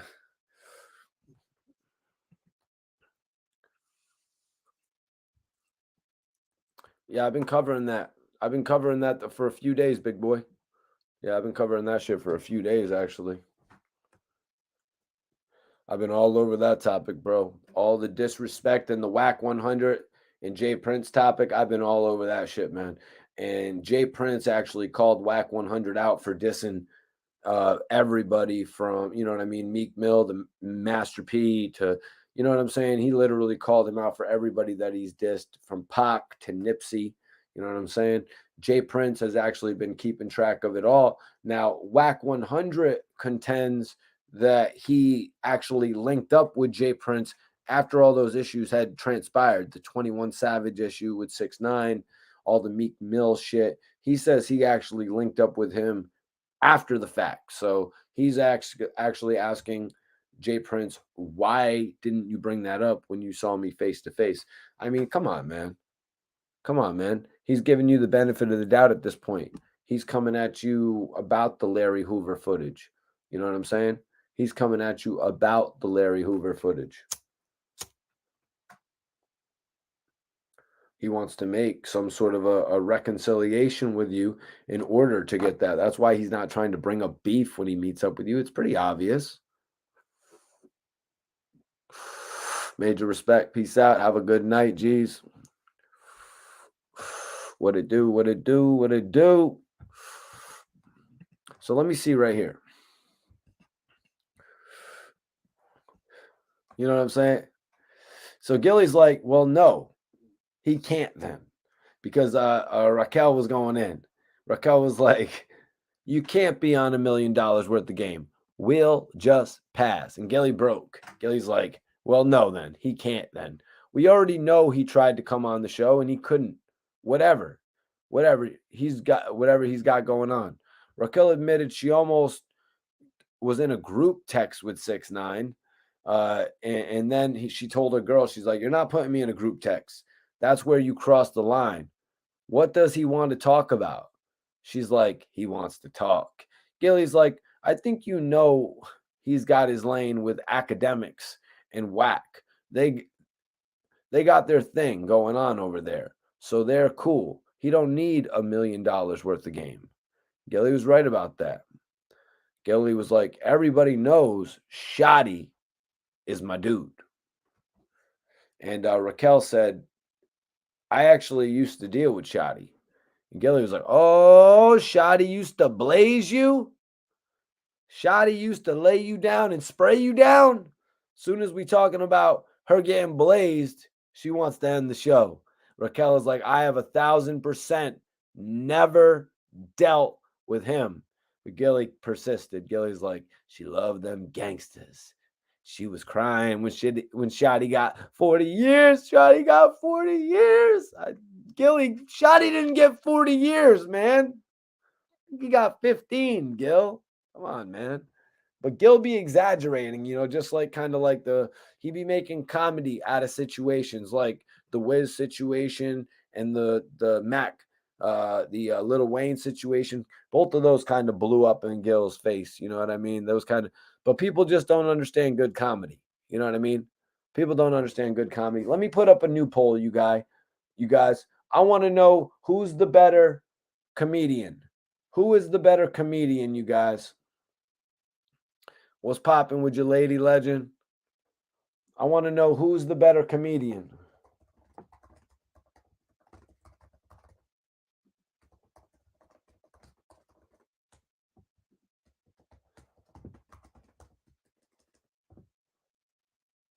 I'm asking the community, who's the better comedian? Who's the better comedian, you guys? Is it Gillie the Kid, or is it T.I.? That's actually the poll for the night. Oh, let me see if I can find that biscotti in here. Oh, I found it. First try. Awesome. Let's see how this biscotti's looking. Okay. You're going to have to send in a super chat for that question, bro. Come on now, man. Come on now, man. You're going to have to send in a super chat for that question, bro. To be honest with you, man. I'm about to roll up some biscotti, y'all. It's been a minute since I smoked biscotti. Do we have any, come on, Raina. You don't think Gillie or T.I. is funny? I need to put like a Chris Tucker in there for you, right? Because I love Chris Tucker, man. I just really wish that he would have kept acting and shit. Yeah, Gillie is natural with the comedy, pretty much. I think T.I. is forcing it a little bit. You know what I mean? All respect. The super chat is at the bottom with like the money sign in it. It's by like the smiley face. Gillie is funny, yo. Yeah, Gillie's hilarious. I'm not trying to hate on T.I., you know what I'm saying? I'm not sure if we've had this. We've definitely had this discussion before about T.I., you know what I'm saying? We've definitely had this discussion about T.I. before, you guys. The fact of the matter is T.I. should have pursued his movie career. That's just my opinion, though. Maybe some of you share that. I think T.I., you know what I mean? I think T.I. actually should have pursued that after the movie Takers, you know what I mean? After that movie, it really showed me a lot of what he could do, the type of character he could play. Yeah.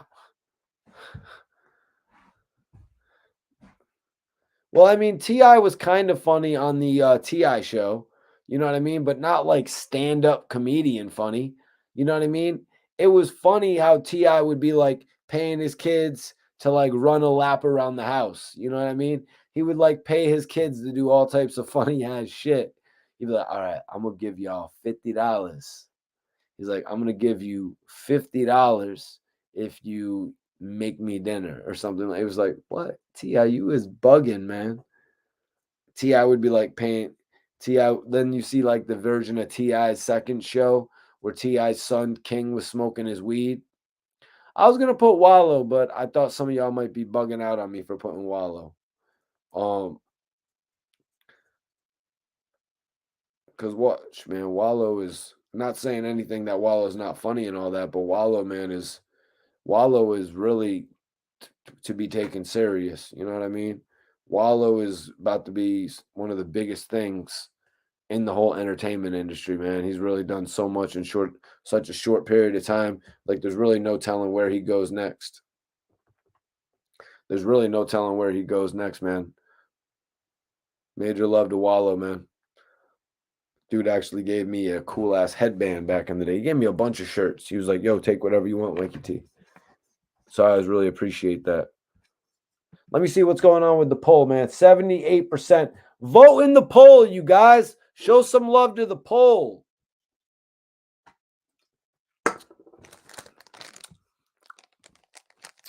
What's everyone smoking tonight? Gillie flat out denied the beef with Wack 100, you guys. Gillie flat out denied the beef 1 month ago with Wack 100. Flat out denied it. Actually, I think that was a little over a month ago. That was a clip that I watched that was posted a month ago. So I might be off on that date. My bad, you guys, for saying that it was a month ago. I seem to remember that.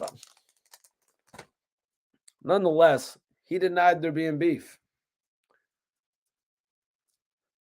Oh, shit. White runts, baby. One of my favorites. But the dispensary I've been grabbing the runts from actually only has the regular runts. My dude had the white runts. They also have the pink runts over there at the dispensary. Those are pretty much the only ones I like. The white, the pink, the regular. I don't want to hear about no black runts. I don't want to hear about no freaking purple runts. Please don't tell me about no Obama runts. The other day I seen they had some Wonka runts. Like, come on, man. You're doing too much. Just give me the regular runts. And black runts. Hold on. Who is that? B-Lo? You're smoking black runts, B-Ro? B-Lo. Wow. He's smoking biscotti, sour mango, and black runts. Wish we could see a picture of that. Maybe I could take a look at that, man, because dude, come on. How many different kind of runts can there really be? Jeez. Purple runts, freaking Obama runts, freaking Wonka runts, black runts. Like, what? Orange runts. Like, really? Just give me some damn runts and make sure it's real. That's just how I feel, guys. My bad.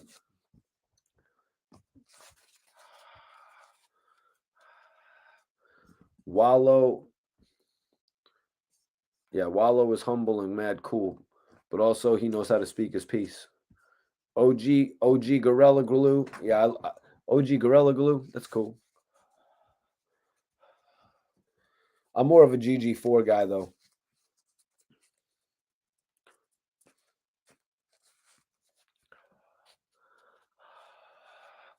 Oh, shit. My bad, brother.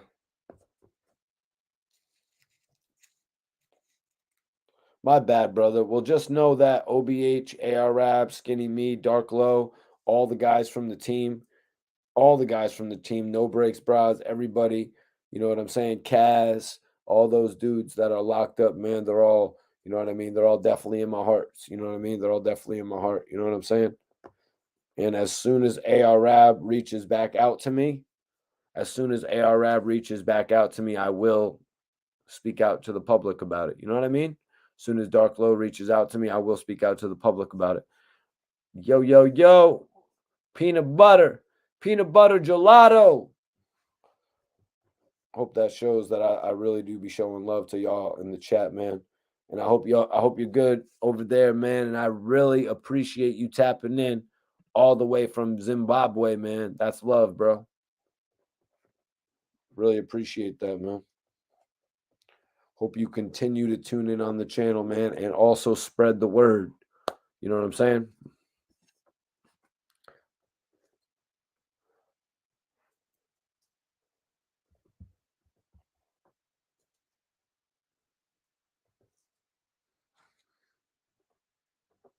Spread the word.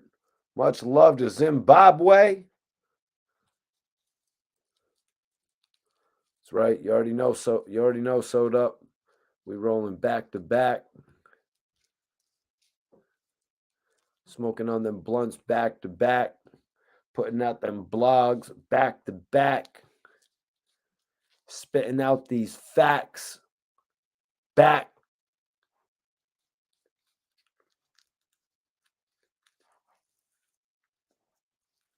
to back.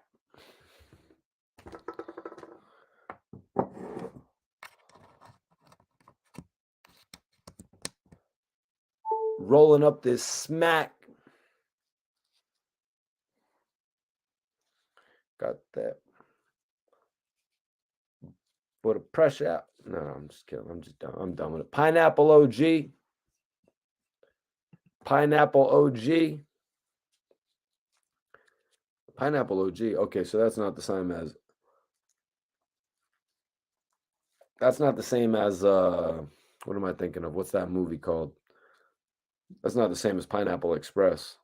One time, the best time I ever had Pineapple Express, you guys, where it was actually awesome, was when I actually I had it was the dart pen. This dart pen, you know, where it's like I got one right over there, but I don't want to go over and grab it. It's brand new, but I don't even know if you could still use it. They gave me like 2 of them when I bought one.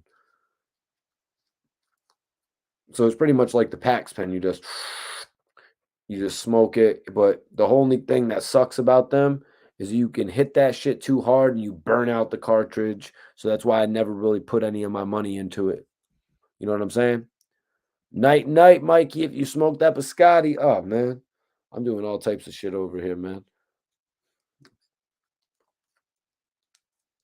Hell yeah, M.I. Yayo in the building. Yup. The vape. Yup, the dart joint right there.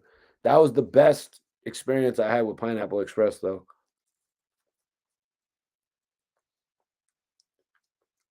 I never really had a good experience with Pineapple Express when it came to buying the weed. But back when they made that movie Pineapple Express, like, weed wasn't even as good. That's why they were so hyped to smoke Pineapple Express.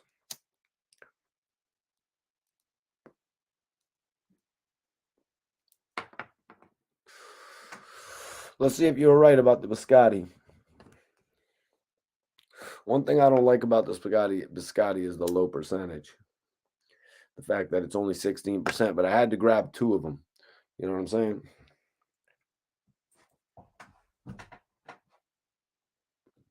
Damn, where's my weed? I'm trying to show y'all. I don't be bullshitting y'all. I don't be bullshitting y'all. I don't be bullshitting y'all. I don't be bullshitting y'all. I don't be bullshitting y'all.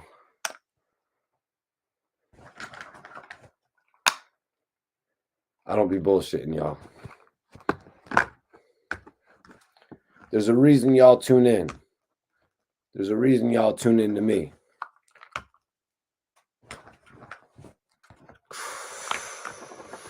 There's a reason y'all tune in to me. I'm like Black Youngster on this shit, you guys.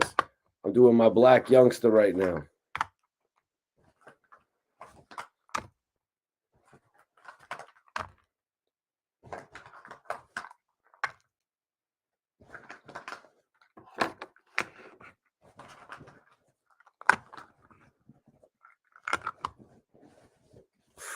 I like Black Youngstered it out right there.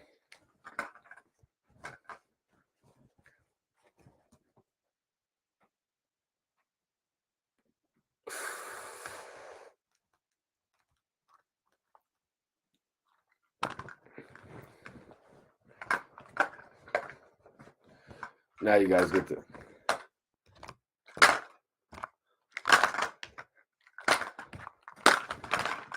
Damn.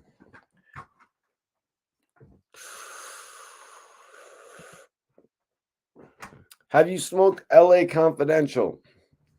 Yeah. Oh, yeah. I smoked LA Confidential. It was okay. I wasn't all that impressed with it. But I'm really a seriously, serious, you guys. Like, I'm a seriously hard weed critic. Like, bro, like, you guys should, I smoke a shitload of weed. You know what I'm saying? I smoke a shitload of weed, you guys. So I'm a really hard critic when it comes to weed.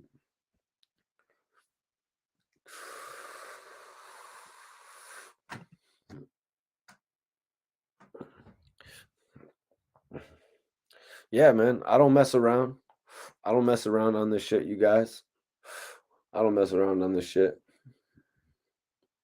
Lemon Haze. Was that work? Yo, does anybody have any LA Confidential stories? Put it in the chat if you've actually smoked LA Confidential. Y'all can't we can't just be going on we all just can't be going on my BS review of the LA Confidential, man. There's got to be some really bomb ass LA Confidential out there. I always felt like that was the one named after Pac, to be honest with you.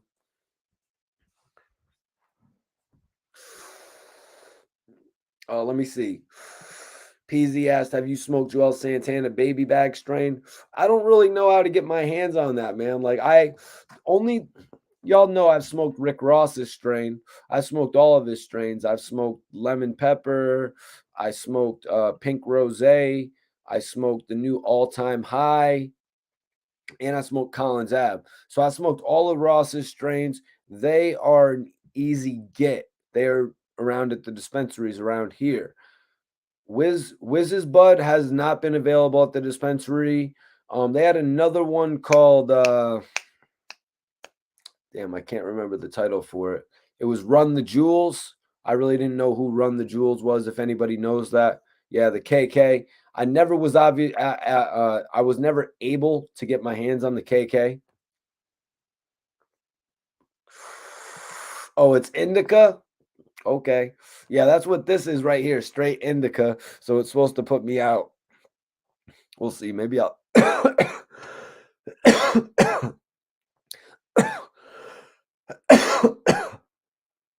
maybe I'll put it out for a second so I can continue the stream. Yeah. I haven't been able to frickin' get my hands on Jewels's, Wiz. Who else out there? I believe I tried if Burner has anything to do with the Bernie, what's it called? The Bernie. Have a good day at work, bro. What's that one called? The Bernie Hanna. Yeah, Bernie Hanna. It comes with it looks like butter on the front of it. Oh my God, that shit was good. That shit was good. You know what I'm saying? Everybody in here, make sure you subscribe to the channel if you haven't. If you haven't subscribed to the channel, make sure you subscribe right now. Got my last bit of Red Bull left, my last bit of gasoline. We had an epic show. Gillie the Kid denied. You guys, Gillie the Kid denied the beef with Wack 100. So I'm on that tip. I'm on that tip right now. Yeah. Bernie Hanna is actually a cookie strain below. So I'm running with it, man. Gillie said that there's no issues with Wack. So until Gillie comes forth, says anything else, and honestly, Gillie had Mano, Jim Jones on his show. No talk about Wack 100 unless I missed it. And if I missed it, we'll be back on here talking about it. We cover late shit. You know what I'm saying? That's what hip hop is about. It's about looking back into the history. You know what I mean? I think every day we all flip back into the history of hip hop and put some shit on. I'm going to be on here talking about it, man. I'm going to be on here talking about it. So I hope y'all consider subscribing and listening. I'm going to give you one of the best live podcasts to hear. Why? Because it's going to be filled with information, facts, and stories. That's everything you need.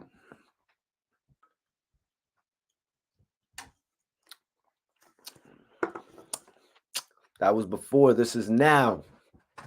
This is the Mikey T, the Movie Star podcast, y'all. Let me check the poll, man. Wow. Who's the better comedian? Oh, guys, who's the better comedian?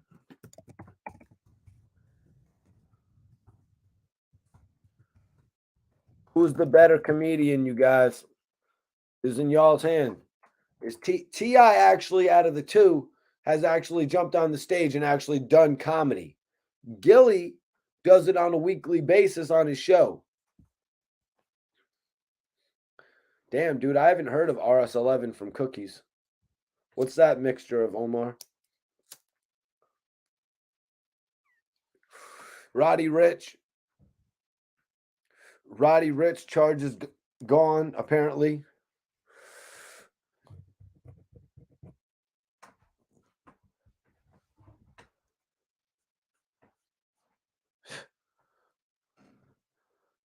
Yeah, Wack did say that, big boy.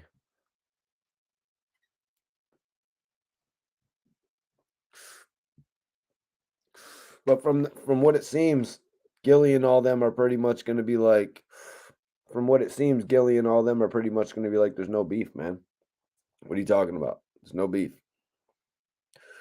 You know, judging from what he actually told the TMZ, you know, Gillie actually went on TMZ and denied everything. You know, he went on TMZ and denied everything, but actually denied another interview with 6ix9ine as well. You know, he denied another interview with 6ix9ine. I don't know why it was really brought up. I don't think 6ix9ine has been asking for an interview again. Probably has. You know what I mean? Sometimes I'm late on things. You know what I mean? Probably has through the grapevine. You know what I mean? Who the hell wouldn't want to be on $1 million worth of game? You know what I'm saying? Who the hell wouldn't be on want to be on $1 million worth of game? Especially if you were trying to put out a new album. But listen to what Gillie said. Gillie said no. And Gillie also said he's already got his thing going on with Wack and with Wackademics. You know what I mean? He's got the whole Wackademics thing going on. They could call it Wackademics 6ix9ine podcast. They might as well do that. They might as well do that and bring 6ix9ine into the fold. And then they can do probably over 1 million views per episode. They could sign a major deal with Spotify. That could be 6ix9ine's next deal. Wack 100 could be a part of it. He could do his own podcast. Plus, he could participate in that. Now I'm just giving away free ideas. But I highly doubt Academics hasn't thought about that. Now, have they considered the name Wackademics? I might want to start a podcast and just call it Wackademics. I could just cover everything they talk about on my podcast. Yep, exactly. Exactly, big boy. And that's why I'm saying, bro, when they see each other, we've got public information where Gillie has literally went on TMZ and denied this beef. You know, Gillie does respectable things. The fact that he didn't interview 6ix9ine, respectable. The fact that he went on TMZ and did not criticize Wack, respectable to their friendship. Wack's issue is that they had Jay Prince come on the show, and Jay Prince totally dissed the hell out of him, calling him Officer Rat 100. And then you guys, look at it. Video's got to be at 1 million views by now, or it's just about there. So they got a video out there. Gillie, Wack's friend, right? His homie, has a video out there with 1 million views. 1 million views, you guys. Where Wack 100's being called a rat. I mean, I think that would infuriate the best of us. You know what I mean? I think that would infuriate the best of us. But the thing I want to point out there is that Gillie and Wallow did not partake in that. Aside from Gillie reading the text messages, Jay Prince asked him, what is Gillie going to do? Not read the text messages? That's his guest. Jay Prince is one of the most renowned influencers in the game.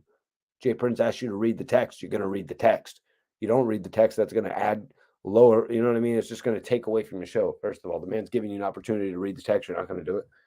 Like we just saw that. We talked about that with Adam22 when he asked to read FBG Cash's text. That's what Adam22 did. He asked to read FBG Cash's text. Like, let's be real about that. FBG Cash was like, no. Gillie read Jay Prince's text when he got the opportunity to do so. So, another thing I want to bring up is the fact that Wallow pushed away from that topic, bringing up Dark Low, free my brother Dark Low, Death Row. You know what I mean? He brought up the fact of Death Row. He didn't want to keep on. He didn't want to egg Jay Prince on in dissing Wack 100. I want to point these things out there. You know what I mean? That's why we're doing these, you know what I mean? These live podcasts like this, man. I'm bringing this to the table. This is, I don't know what the other podcasters are talking about like that. This is what we're talking about over here. We're talking about real shit. We're breaking it down. We're breaking the shit down, you guys. And that's just how I feel about that situation right there.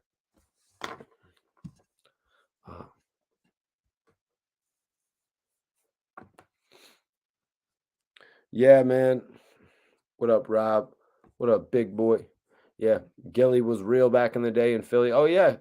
I was going to mention that earlier about when we were talking about the beef and how some dudes will actually just pull up to your street. They'll pull up to the street that you're known for with a video camera proving that they did it. You know what I'm saying? They'll just do that shit pulling up to a, you know what I mean? Pulling up to a street that you're known from. You know what I mean? And respect to Big L for getting the street named after him. I believe I heard news that Black Rob is supposed to get one as well. That'd be amazing. I think that's great. All these rappers being remembered, their memory being preserved, especially where they come from. You know what I mean? I think that's major.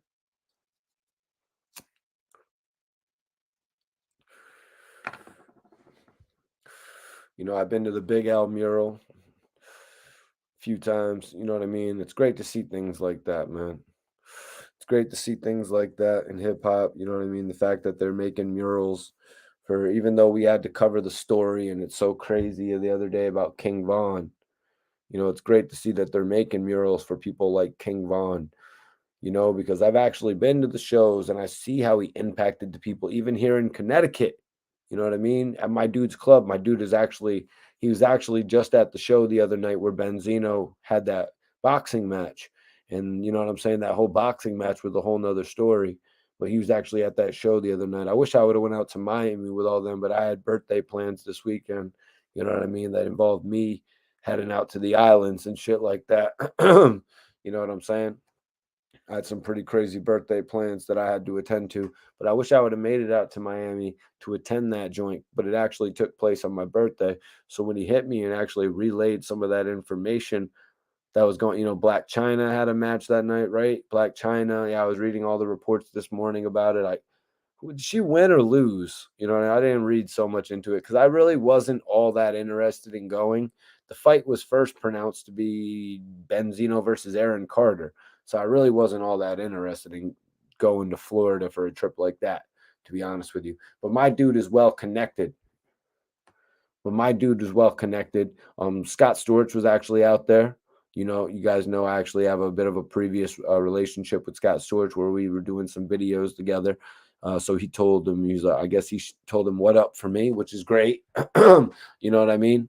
We'll see. I wish I could follow Storch on Instagram right now, but my Instagram is actually, I can't follow anybody on Instagram right now for some weird reason. It'll be returned in a few days. But if anybody wants to follow me, y'all can follow me on Instagram right there. And I'm going to put I'm going to pin that up. Wow, Gillie the Kid is running the poll. 88% of the people say Gillie the Kid is better when it comes to comedy. Yeah. In regard to that, I think that T.I. was a great actor. T.I. had chances in film that Gillie never got to the level of, just to be real. You know what I'm saying? Gillie got a lot of good momentum working with Vin Rames, but he didn't get to the level that T.I. did. Takers was a major film seen by all the people in the country. You know what I mean? It was put in front of the whole world to see. A lot of great actors in that movie, Takers, and I think T.I. shined above a lot of them.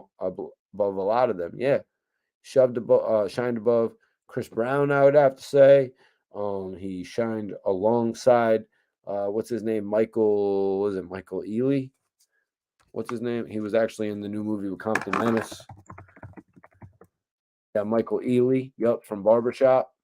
He was actually in the movie with Compton Menace, Fatale, with Hilary Swank. They also had Paul Walker in that movie. Who else was in that movie, Takers, you guys? I only listed. T.I. was actually the guy who got kicked out of he didn't get kicked out of the group, but I believe he took a fall for the group. He played that role so damn well that I thought T.I. had leading man written all over him, you guys. Yep. Better actor. I don't know about better actor than rapper. Yeah, Omar and ATL. ATL arguably more respected than Takers. I mean, Takers was kind of like the action heist film, which I love those type of movies, you guys. But T.I. and ATL is still talked about, still replayed to this day. You know what I'm saying? They still talk about ATL 2. I don't know if they're exactly going to do it. I don't know why Netflix or Hulu doesn't put up the bread to actually do it. There would probably be some repeat value in it as long as they did it right. Maybe make it a show. I don't know. Maybe make it a show. Potentially, T.I. is the executive producer. But T.I., for some reason, has decided to venture into comedy. Now, guys, correct me if I'm wrong, but I don't even think T.I. has really ever done comedy in a film. You know what I mean? I don't even really think T.I. has ever done comedy in a film. It must come from the television show that he did. It really must come from the old television show that T.I. did, you guys. But yeah, man. Damn, I really appreciate everybody for tapping in tonight. I want y'all to follow me on the gram. It's pinned up. I always do open questions at the end of the chat or at the end of the live. I always do open questions at the end of the live. So if anybody has any open questions for me, I'm going to take them right now.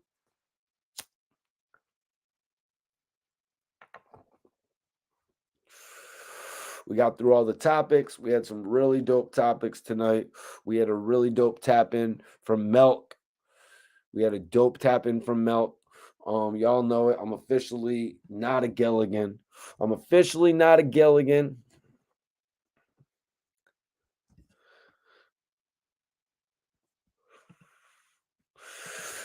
Get Hard. What did he do in Get Hard with Kevin Hart and Will Ferrell, bro? B-Lo, thanks for bringing that to the table, bro.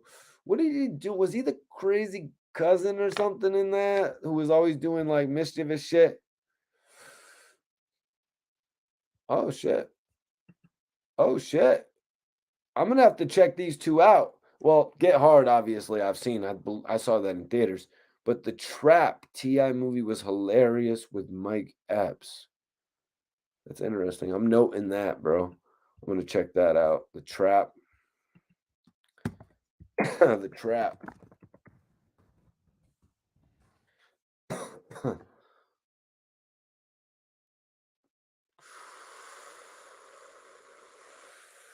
Hitman.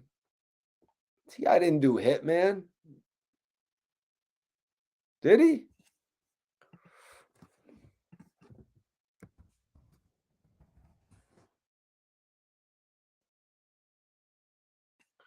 What are you talking about, bro? What? Hold on. Which Hitman movie? Because I was never really into those. If we're talking about the Hitman that I'm thinking of. Hitman. Let me check it out. Let me see if was it in 2007? Or are we talking about Hitman? Or are we talking about Hitman Agent 47? Are we talking about Hitman from 2007 or Hitman Agent 47?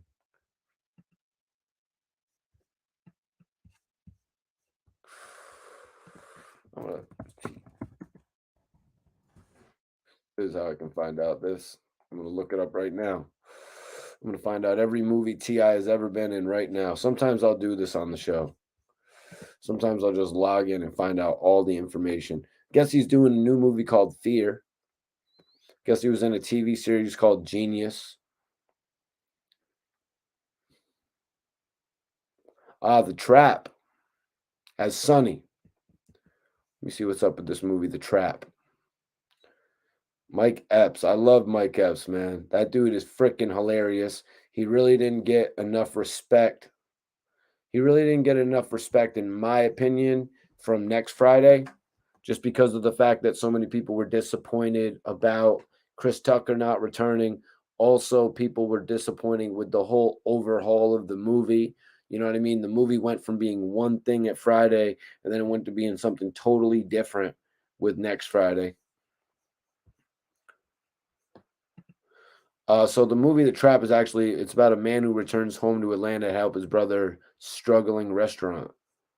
That sounds pretty cool, man. Mostly because I'm a huge Mike Epps fan. I like to see the way that he acts in movies. I was really into those. Guys, don't butcher me. Don't butcher me for this. I was really into the Meet the Black movies. They were funny as hell. Those movies were funny as hell. The first one that was based on The Purge, and then the second one based on vampires, where Cat Williams actually joined. I just thought those movies were genius, man. They were really good. You can ask me why. Oh, wow. Damn. I was so wrong about that comment about T.I. not being in comedies, because I saw Identity Theft with Jason Bateman and what's her name? I saw that movie as well. That movie was funny as hell. That movie was actually probably better than Get Hard, maybe. Jason Bateman was doing his thing for a minute. But let me see. So I got the T.I. Movies right here, you guys. I'm going over them. I got the T.I. movies right here. He's got a lot. So he was in Ant-Man, which I care not to remember.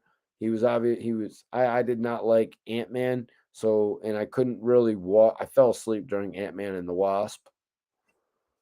What's this movie? It's called Crystal. He played Willie. Who is that? Is that Rosario Dawson? Yes, it is. Rosario Dawson, Nick Robinson, who I can't recall off the top of the head, and T.I. Very interesting. Very interesting. T.I. is in a movie with Rosario Dawson. So maybe I was just wrong. Maybe I was wrong. Maybe he did give this acting thing a try.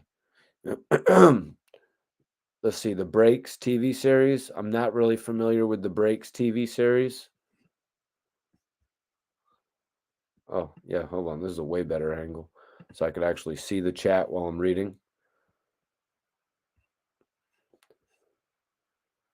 Sleepless. Not familiar with Sleepless. Wow, he has quite a few movies, you guys. Sleepless. Oh shit. Sleepless with Jamie Foxx. Yeah, one of Jamie Foxx's critically panned action movies. I'm a big Jamie Foxx guy. I was really tight that I was not in the club the night that Jamie Foxx was there. To get the chance to party with Jamie Foxx would have been lit. Yeah, Sleepless with Jamie Foxx. I'm trying to see who T.I. plays. I was trying to see who T.I. plays. I guess I didn't go.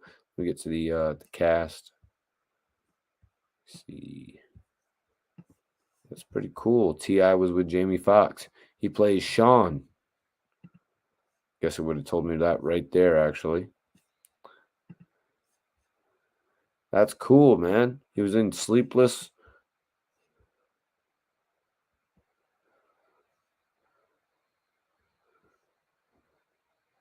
He was in Ride Along 2, but he was uncredited.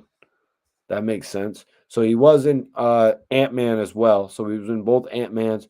He was in Entourage playing himself, which I have not seen yet, you guys. Don't butcher me over that. So there we go. He was Russell in Get Hard. Let's see what he had before Get Hard. Excuse me. He was in the Meek Mill's Level video. Ah, there we go. He played Julian 2013. 2013 Julian in Identity Thief. That's pretty cool. Let me see. He was in Hawaii Five-0. Weird. I've never watched an episode of Hawaii Five-0, you guys. If anybody has, put a star up in the chat. He was in the Boss TV series, which I'm not familiar with as well. Let me see. He was actually in about 8 episodes. That's crazy. In 2012, he was in 8 episodes. So that was technically after he was getting out of jail and released his flop of an album, excuse me. He was in a Gucci Man video with T.I. and Rocco. T.I. Rocco and Gucci Man, Plain Jane. He did a video with Iggy Azalea, excuse me. Yep. Let's see. T.I., come on, what else you got? We're in 2010 now. There we go.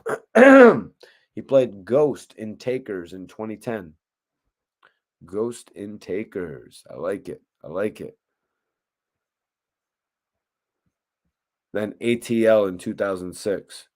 So yeah, I guess that's American Gangsta 2007. Then he did a scene in Entourage, the TV show. That's cool because he would later come back in the movie. That's pretty dope. Let's see if he's got anything else. I do remember he did that song with Nelly. That was one of his shining moments. It was like, damn, this guy's really going to do something. 24s, Dope Boys. Yep. Beanie Man. I'm serious. Okay, that's cool. I totally forgot about that one. The I'm Serious in 2001. Totally slipped my mind right there, you guys. But yeah, that's an overview of his career, which is pretty dope, man. I like doing that on the shows. I like going over artists' career, whether they're actors or whatever. He needs to replace Luda in Fast and the Furious. That'd be like getting him back for Stomp, right, bro? If he did that, that would kind of be like getting him back for Stomp.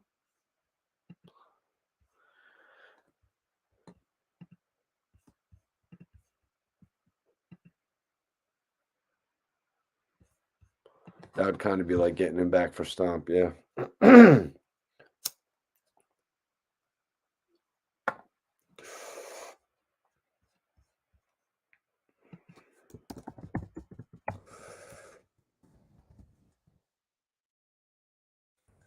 All right, y'all. Anybody has any final questions? Some water. Anybody has any final questions before we get up out of here tonight? You know, I had to re-up on that Bel Air, baby. I had to re-up on that Bel Air. You know what I'm saying?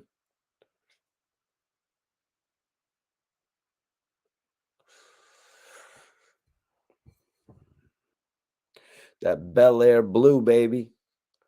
Still waiting on that Bel Air deal, to be honest with you. As soon as I get the Bel Air deal, you know what I'm saying? We'll be sipping that shit every day on the show. Appreciate everybody for tapping in tonight, man. Y'all is the realest audience on here, man. Y'all is the realest audience, man. I hope you guys enjoyed my live interview. I really do. Hope you guys enjoyed my live interview tonight. It's been a lit show. It's been a lit show tonight.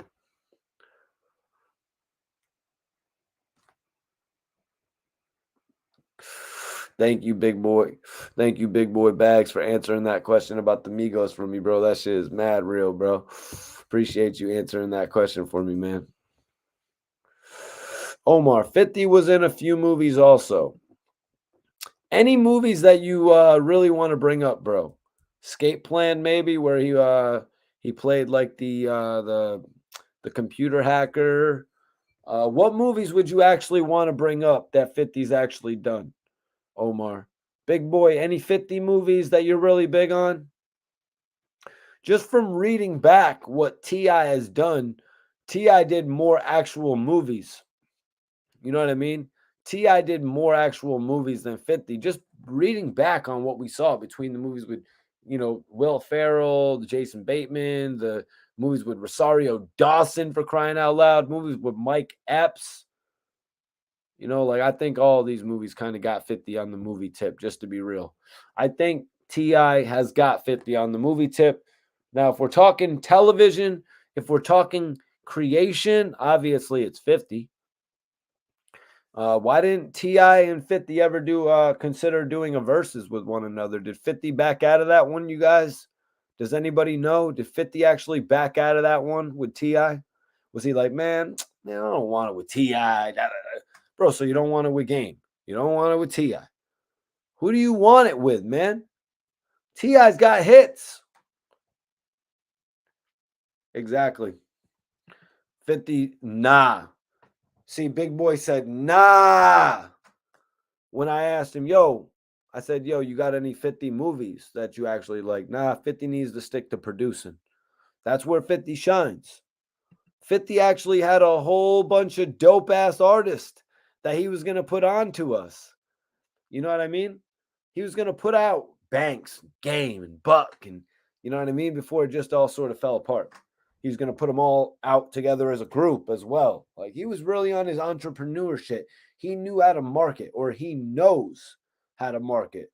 And it shows, it shows with the way that he actually did it on television now. You know what I mean? Because everybody is forced to listen to his direction. And in the past, the artists weren't forced. You know what I mean? We even heard Tony Yayo speaking about the fact that they wouldn't even wear the shoes.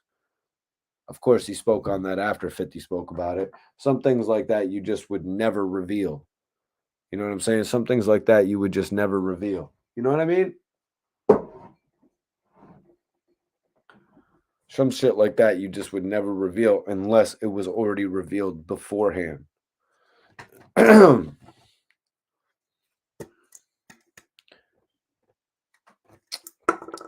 right, you guys. All right, you got. Damn, man. My shit is.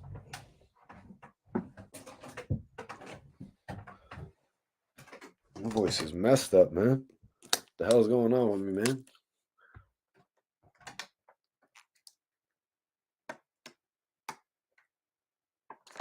Let me get right.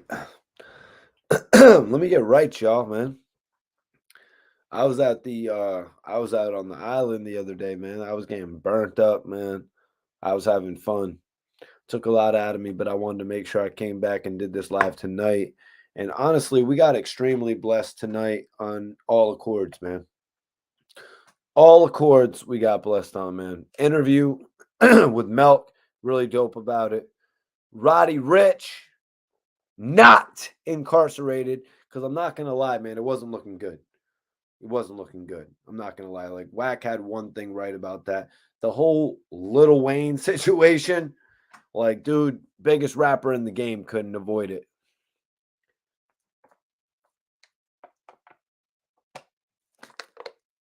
Ja Rule was a different story than Lil Wayne back in the day, you guys. Ja Rule was a much different story because he wasn't at the higher portion of his career. Ja Rule was not at the portion of his career where he was at Pain is Love anymore, when Ja Rule got hemmed up with the police.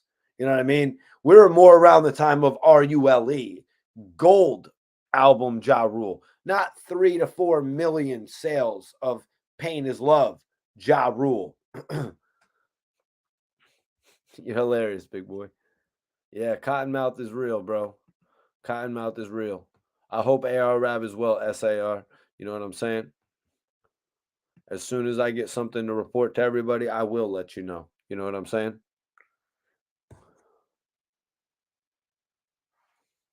I'm going to subscribe back to you on YouTube, bro. Follow me on the gram when I get a chance. Big boy, follow me on the gram. But I can't follow nobody back right now. You might, maybe you're already following me, but I got Trenton, New Jersey. That's what's up. That's what's up. You know I got love for New Jersey. Sue Surf and shit like that. Fat Boy SSE. A lot of guys from Jersey have actually showed me love. A lot of guys from Jersey have shown me love, and I'm extremely appreciative for it.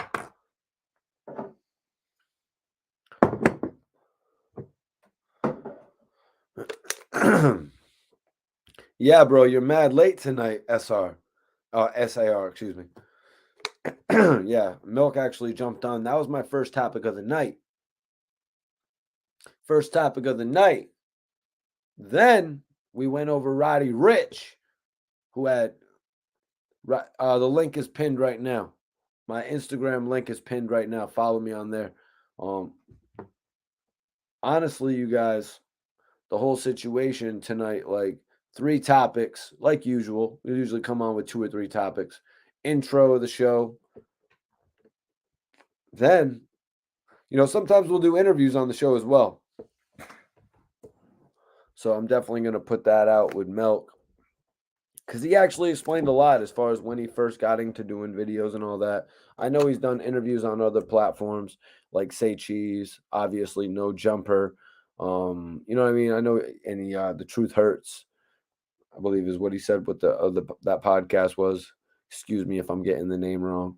But obviously he's done a bunch of other interviews, and then he catapulted that into actually, doing, or while he was doing it, he was catapulting his own career. You know what I mean? He was actually promoting his own career as he started getting these interviews and taking his career more serious and becoming the entity that he is today. And I actually respect the fact that he came on the channel and had a discussion with me like that to address all of the rumors about getting 21,000 subscribers, or however much it was. You know what I'm saying? Out of nowhere, you know what I mean? But judging on it, I mean, we really broke it down in the interview tonight, but judging on it based on that, based on what he had seen previously in his career when his numbers had gone up, you could kind of be like, with all the controversy surrounding his names and all the postings, yeah, he probably is shooting up to 100,000 subscribers. If you look at the views on his channel, all the views on his channel, I want to say, are between the 20 to 30,000 view mark. You know what I mean? So he's really gone to a whole nother level with his material, because he tapped in on my video and he had 71,000 subscribers. He had tapped in and I got wind of him. I had known about him before that because I'd seen his interviews and stuff like that. You know what I mean? But you don't always just know where to go check in with somebody. You know what I mean? You don't always just know where to go to find somebody. Hell, China Mac had to go on Vlad's channel and literally wear a hat that said ChinaMacOnline.com on it. You know what I mean? To get his point across. Sometimes you don't know immediately how to go find somebody. So when Milk did his interview on No Jumper and I became aware of him, I didn't immediately know how to go find him. You know what I'm saying? I didn't immediately know how to go find him out there. But he broke down pretty much how he got started in the game to a certain degree. I wish I could have. He gave me all the time I needed, really. You know what I mean? Gave me all the time I needed, really. Now, Roddy Ricch, you guys, in a situation with 2 of his other people. Now, he was in the car with a 46 and a 57-year-old. 2 older guys. You know what I'm saying? 2 other older guys in that whole situation, and they get pulled over, they get arrested. They're at a checkpoint of some sort. They get taken in. Now, only the 46-year-old, the Fagora, he's the only one who actually has to go before the judge. They all get brought down. They all must have got questioned, and they all kept it 100. They all kept it 100 in that situation, thus charging the one man for the possession of the crimes, which seem to be 3 felonies at this point. Seems like it's going to be 3 felonies. But you know what? And we never like to see nobody locked up. But the fact of the matter is, this could have been 3 charges placed on 3 different individuals, meaning 9 charges. The fact of the matter is, they got let out of this situation, and the one man is going to have to go through it. And the one man is probably going to have very good resources on his side. He's probably going to have some documents on his side as well. I don't know how much that's going to help him. We'll have to wait and see, you guys. I'm sure we'll hear a little bit about this. You know what I mean? Being the fact of it is Roddy Ricch is out of the charge for now or for good. You know what I'm saying? For now or for good. So we're less than likely to hear about it because it doesn't involve the bigger star anymore. You know, that's one reason we're less likely to hear about it. I'm just going to be real. Unless there are some news publications that are reporting about it, like Roddy Ricch, bodyguard, cops out for this amount of time, cop proves his innocence, whatever it happens to be. We'll read about it, possibly. It's not going to be the biggest headline now that Roddy Ricch is out of it, though, you guys. You know how people fall back from shit like that. They fall back once they don't got their headline story anymore. You know? And Gillie the Kid going on TMZ. Gillie goes on TMZ and he gives everybody else the business, right? Go watch the interview with Raquel and Gillie. He goes on there and he gives everybody else the business. But what does he do with Wack 100 when he addresses the beef with Wack? He says there is no beef. He says there are no issues. He said it was just podcast shit, you guys. This is the last real word we heard from Gillie about Wack, that it was just podcast shit, man. So those were the 3 topics that we discussed today on the show. I really hope everybody enjoyed this live podcast, man. I got the best audience out there. I want y'all to make sure to join me tomorrow night, you guys. Make sure y'all are in here tomorrow night. We go live on this channel at 10:30 p.m. Make sure y'all tapped in, man. I'm going to say what's up with the poll. If anybody else wants to vote in the poll, I'm going to give y'all 1 minute more to vote in the poll. Who is the better comedian? Everybody can vote right now in the poll. Do you vote for Gillie the Kid? Do you vote for T.I.? Who do you got in the poll, guys?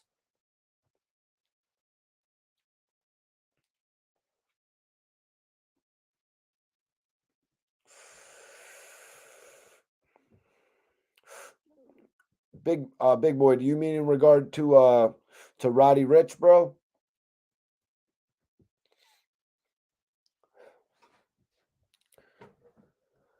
Appreciate you, B-Lo. Everybody, I'm going to give y'all 1 more minute to vote in the poll before I shut it down. Gillie the Kid or T.I. for better comedian. I mean, we've seen T.I. actually act, or, you know what I mean, act in TV shows, act in movies, and now actually jump on the stage to do comedy. But Gillie, we see Gillie cracking up people on a weekly basis on $1 million worth of game, and also on his Instagram.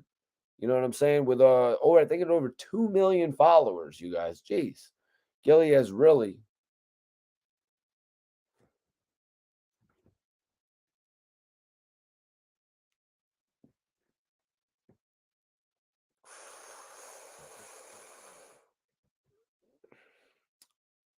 big boy. Who was that?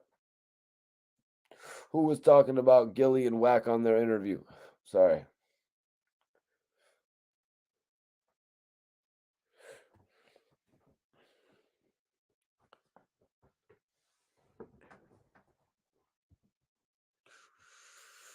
Smoking out good. It's good biscotti.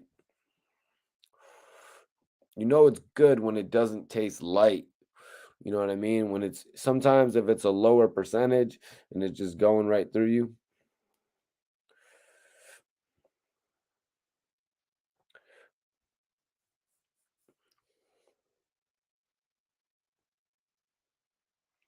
From when? Are you talking about the old Gillie and Wack interview?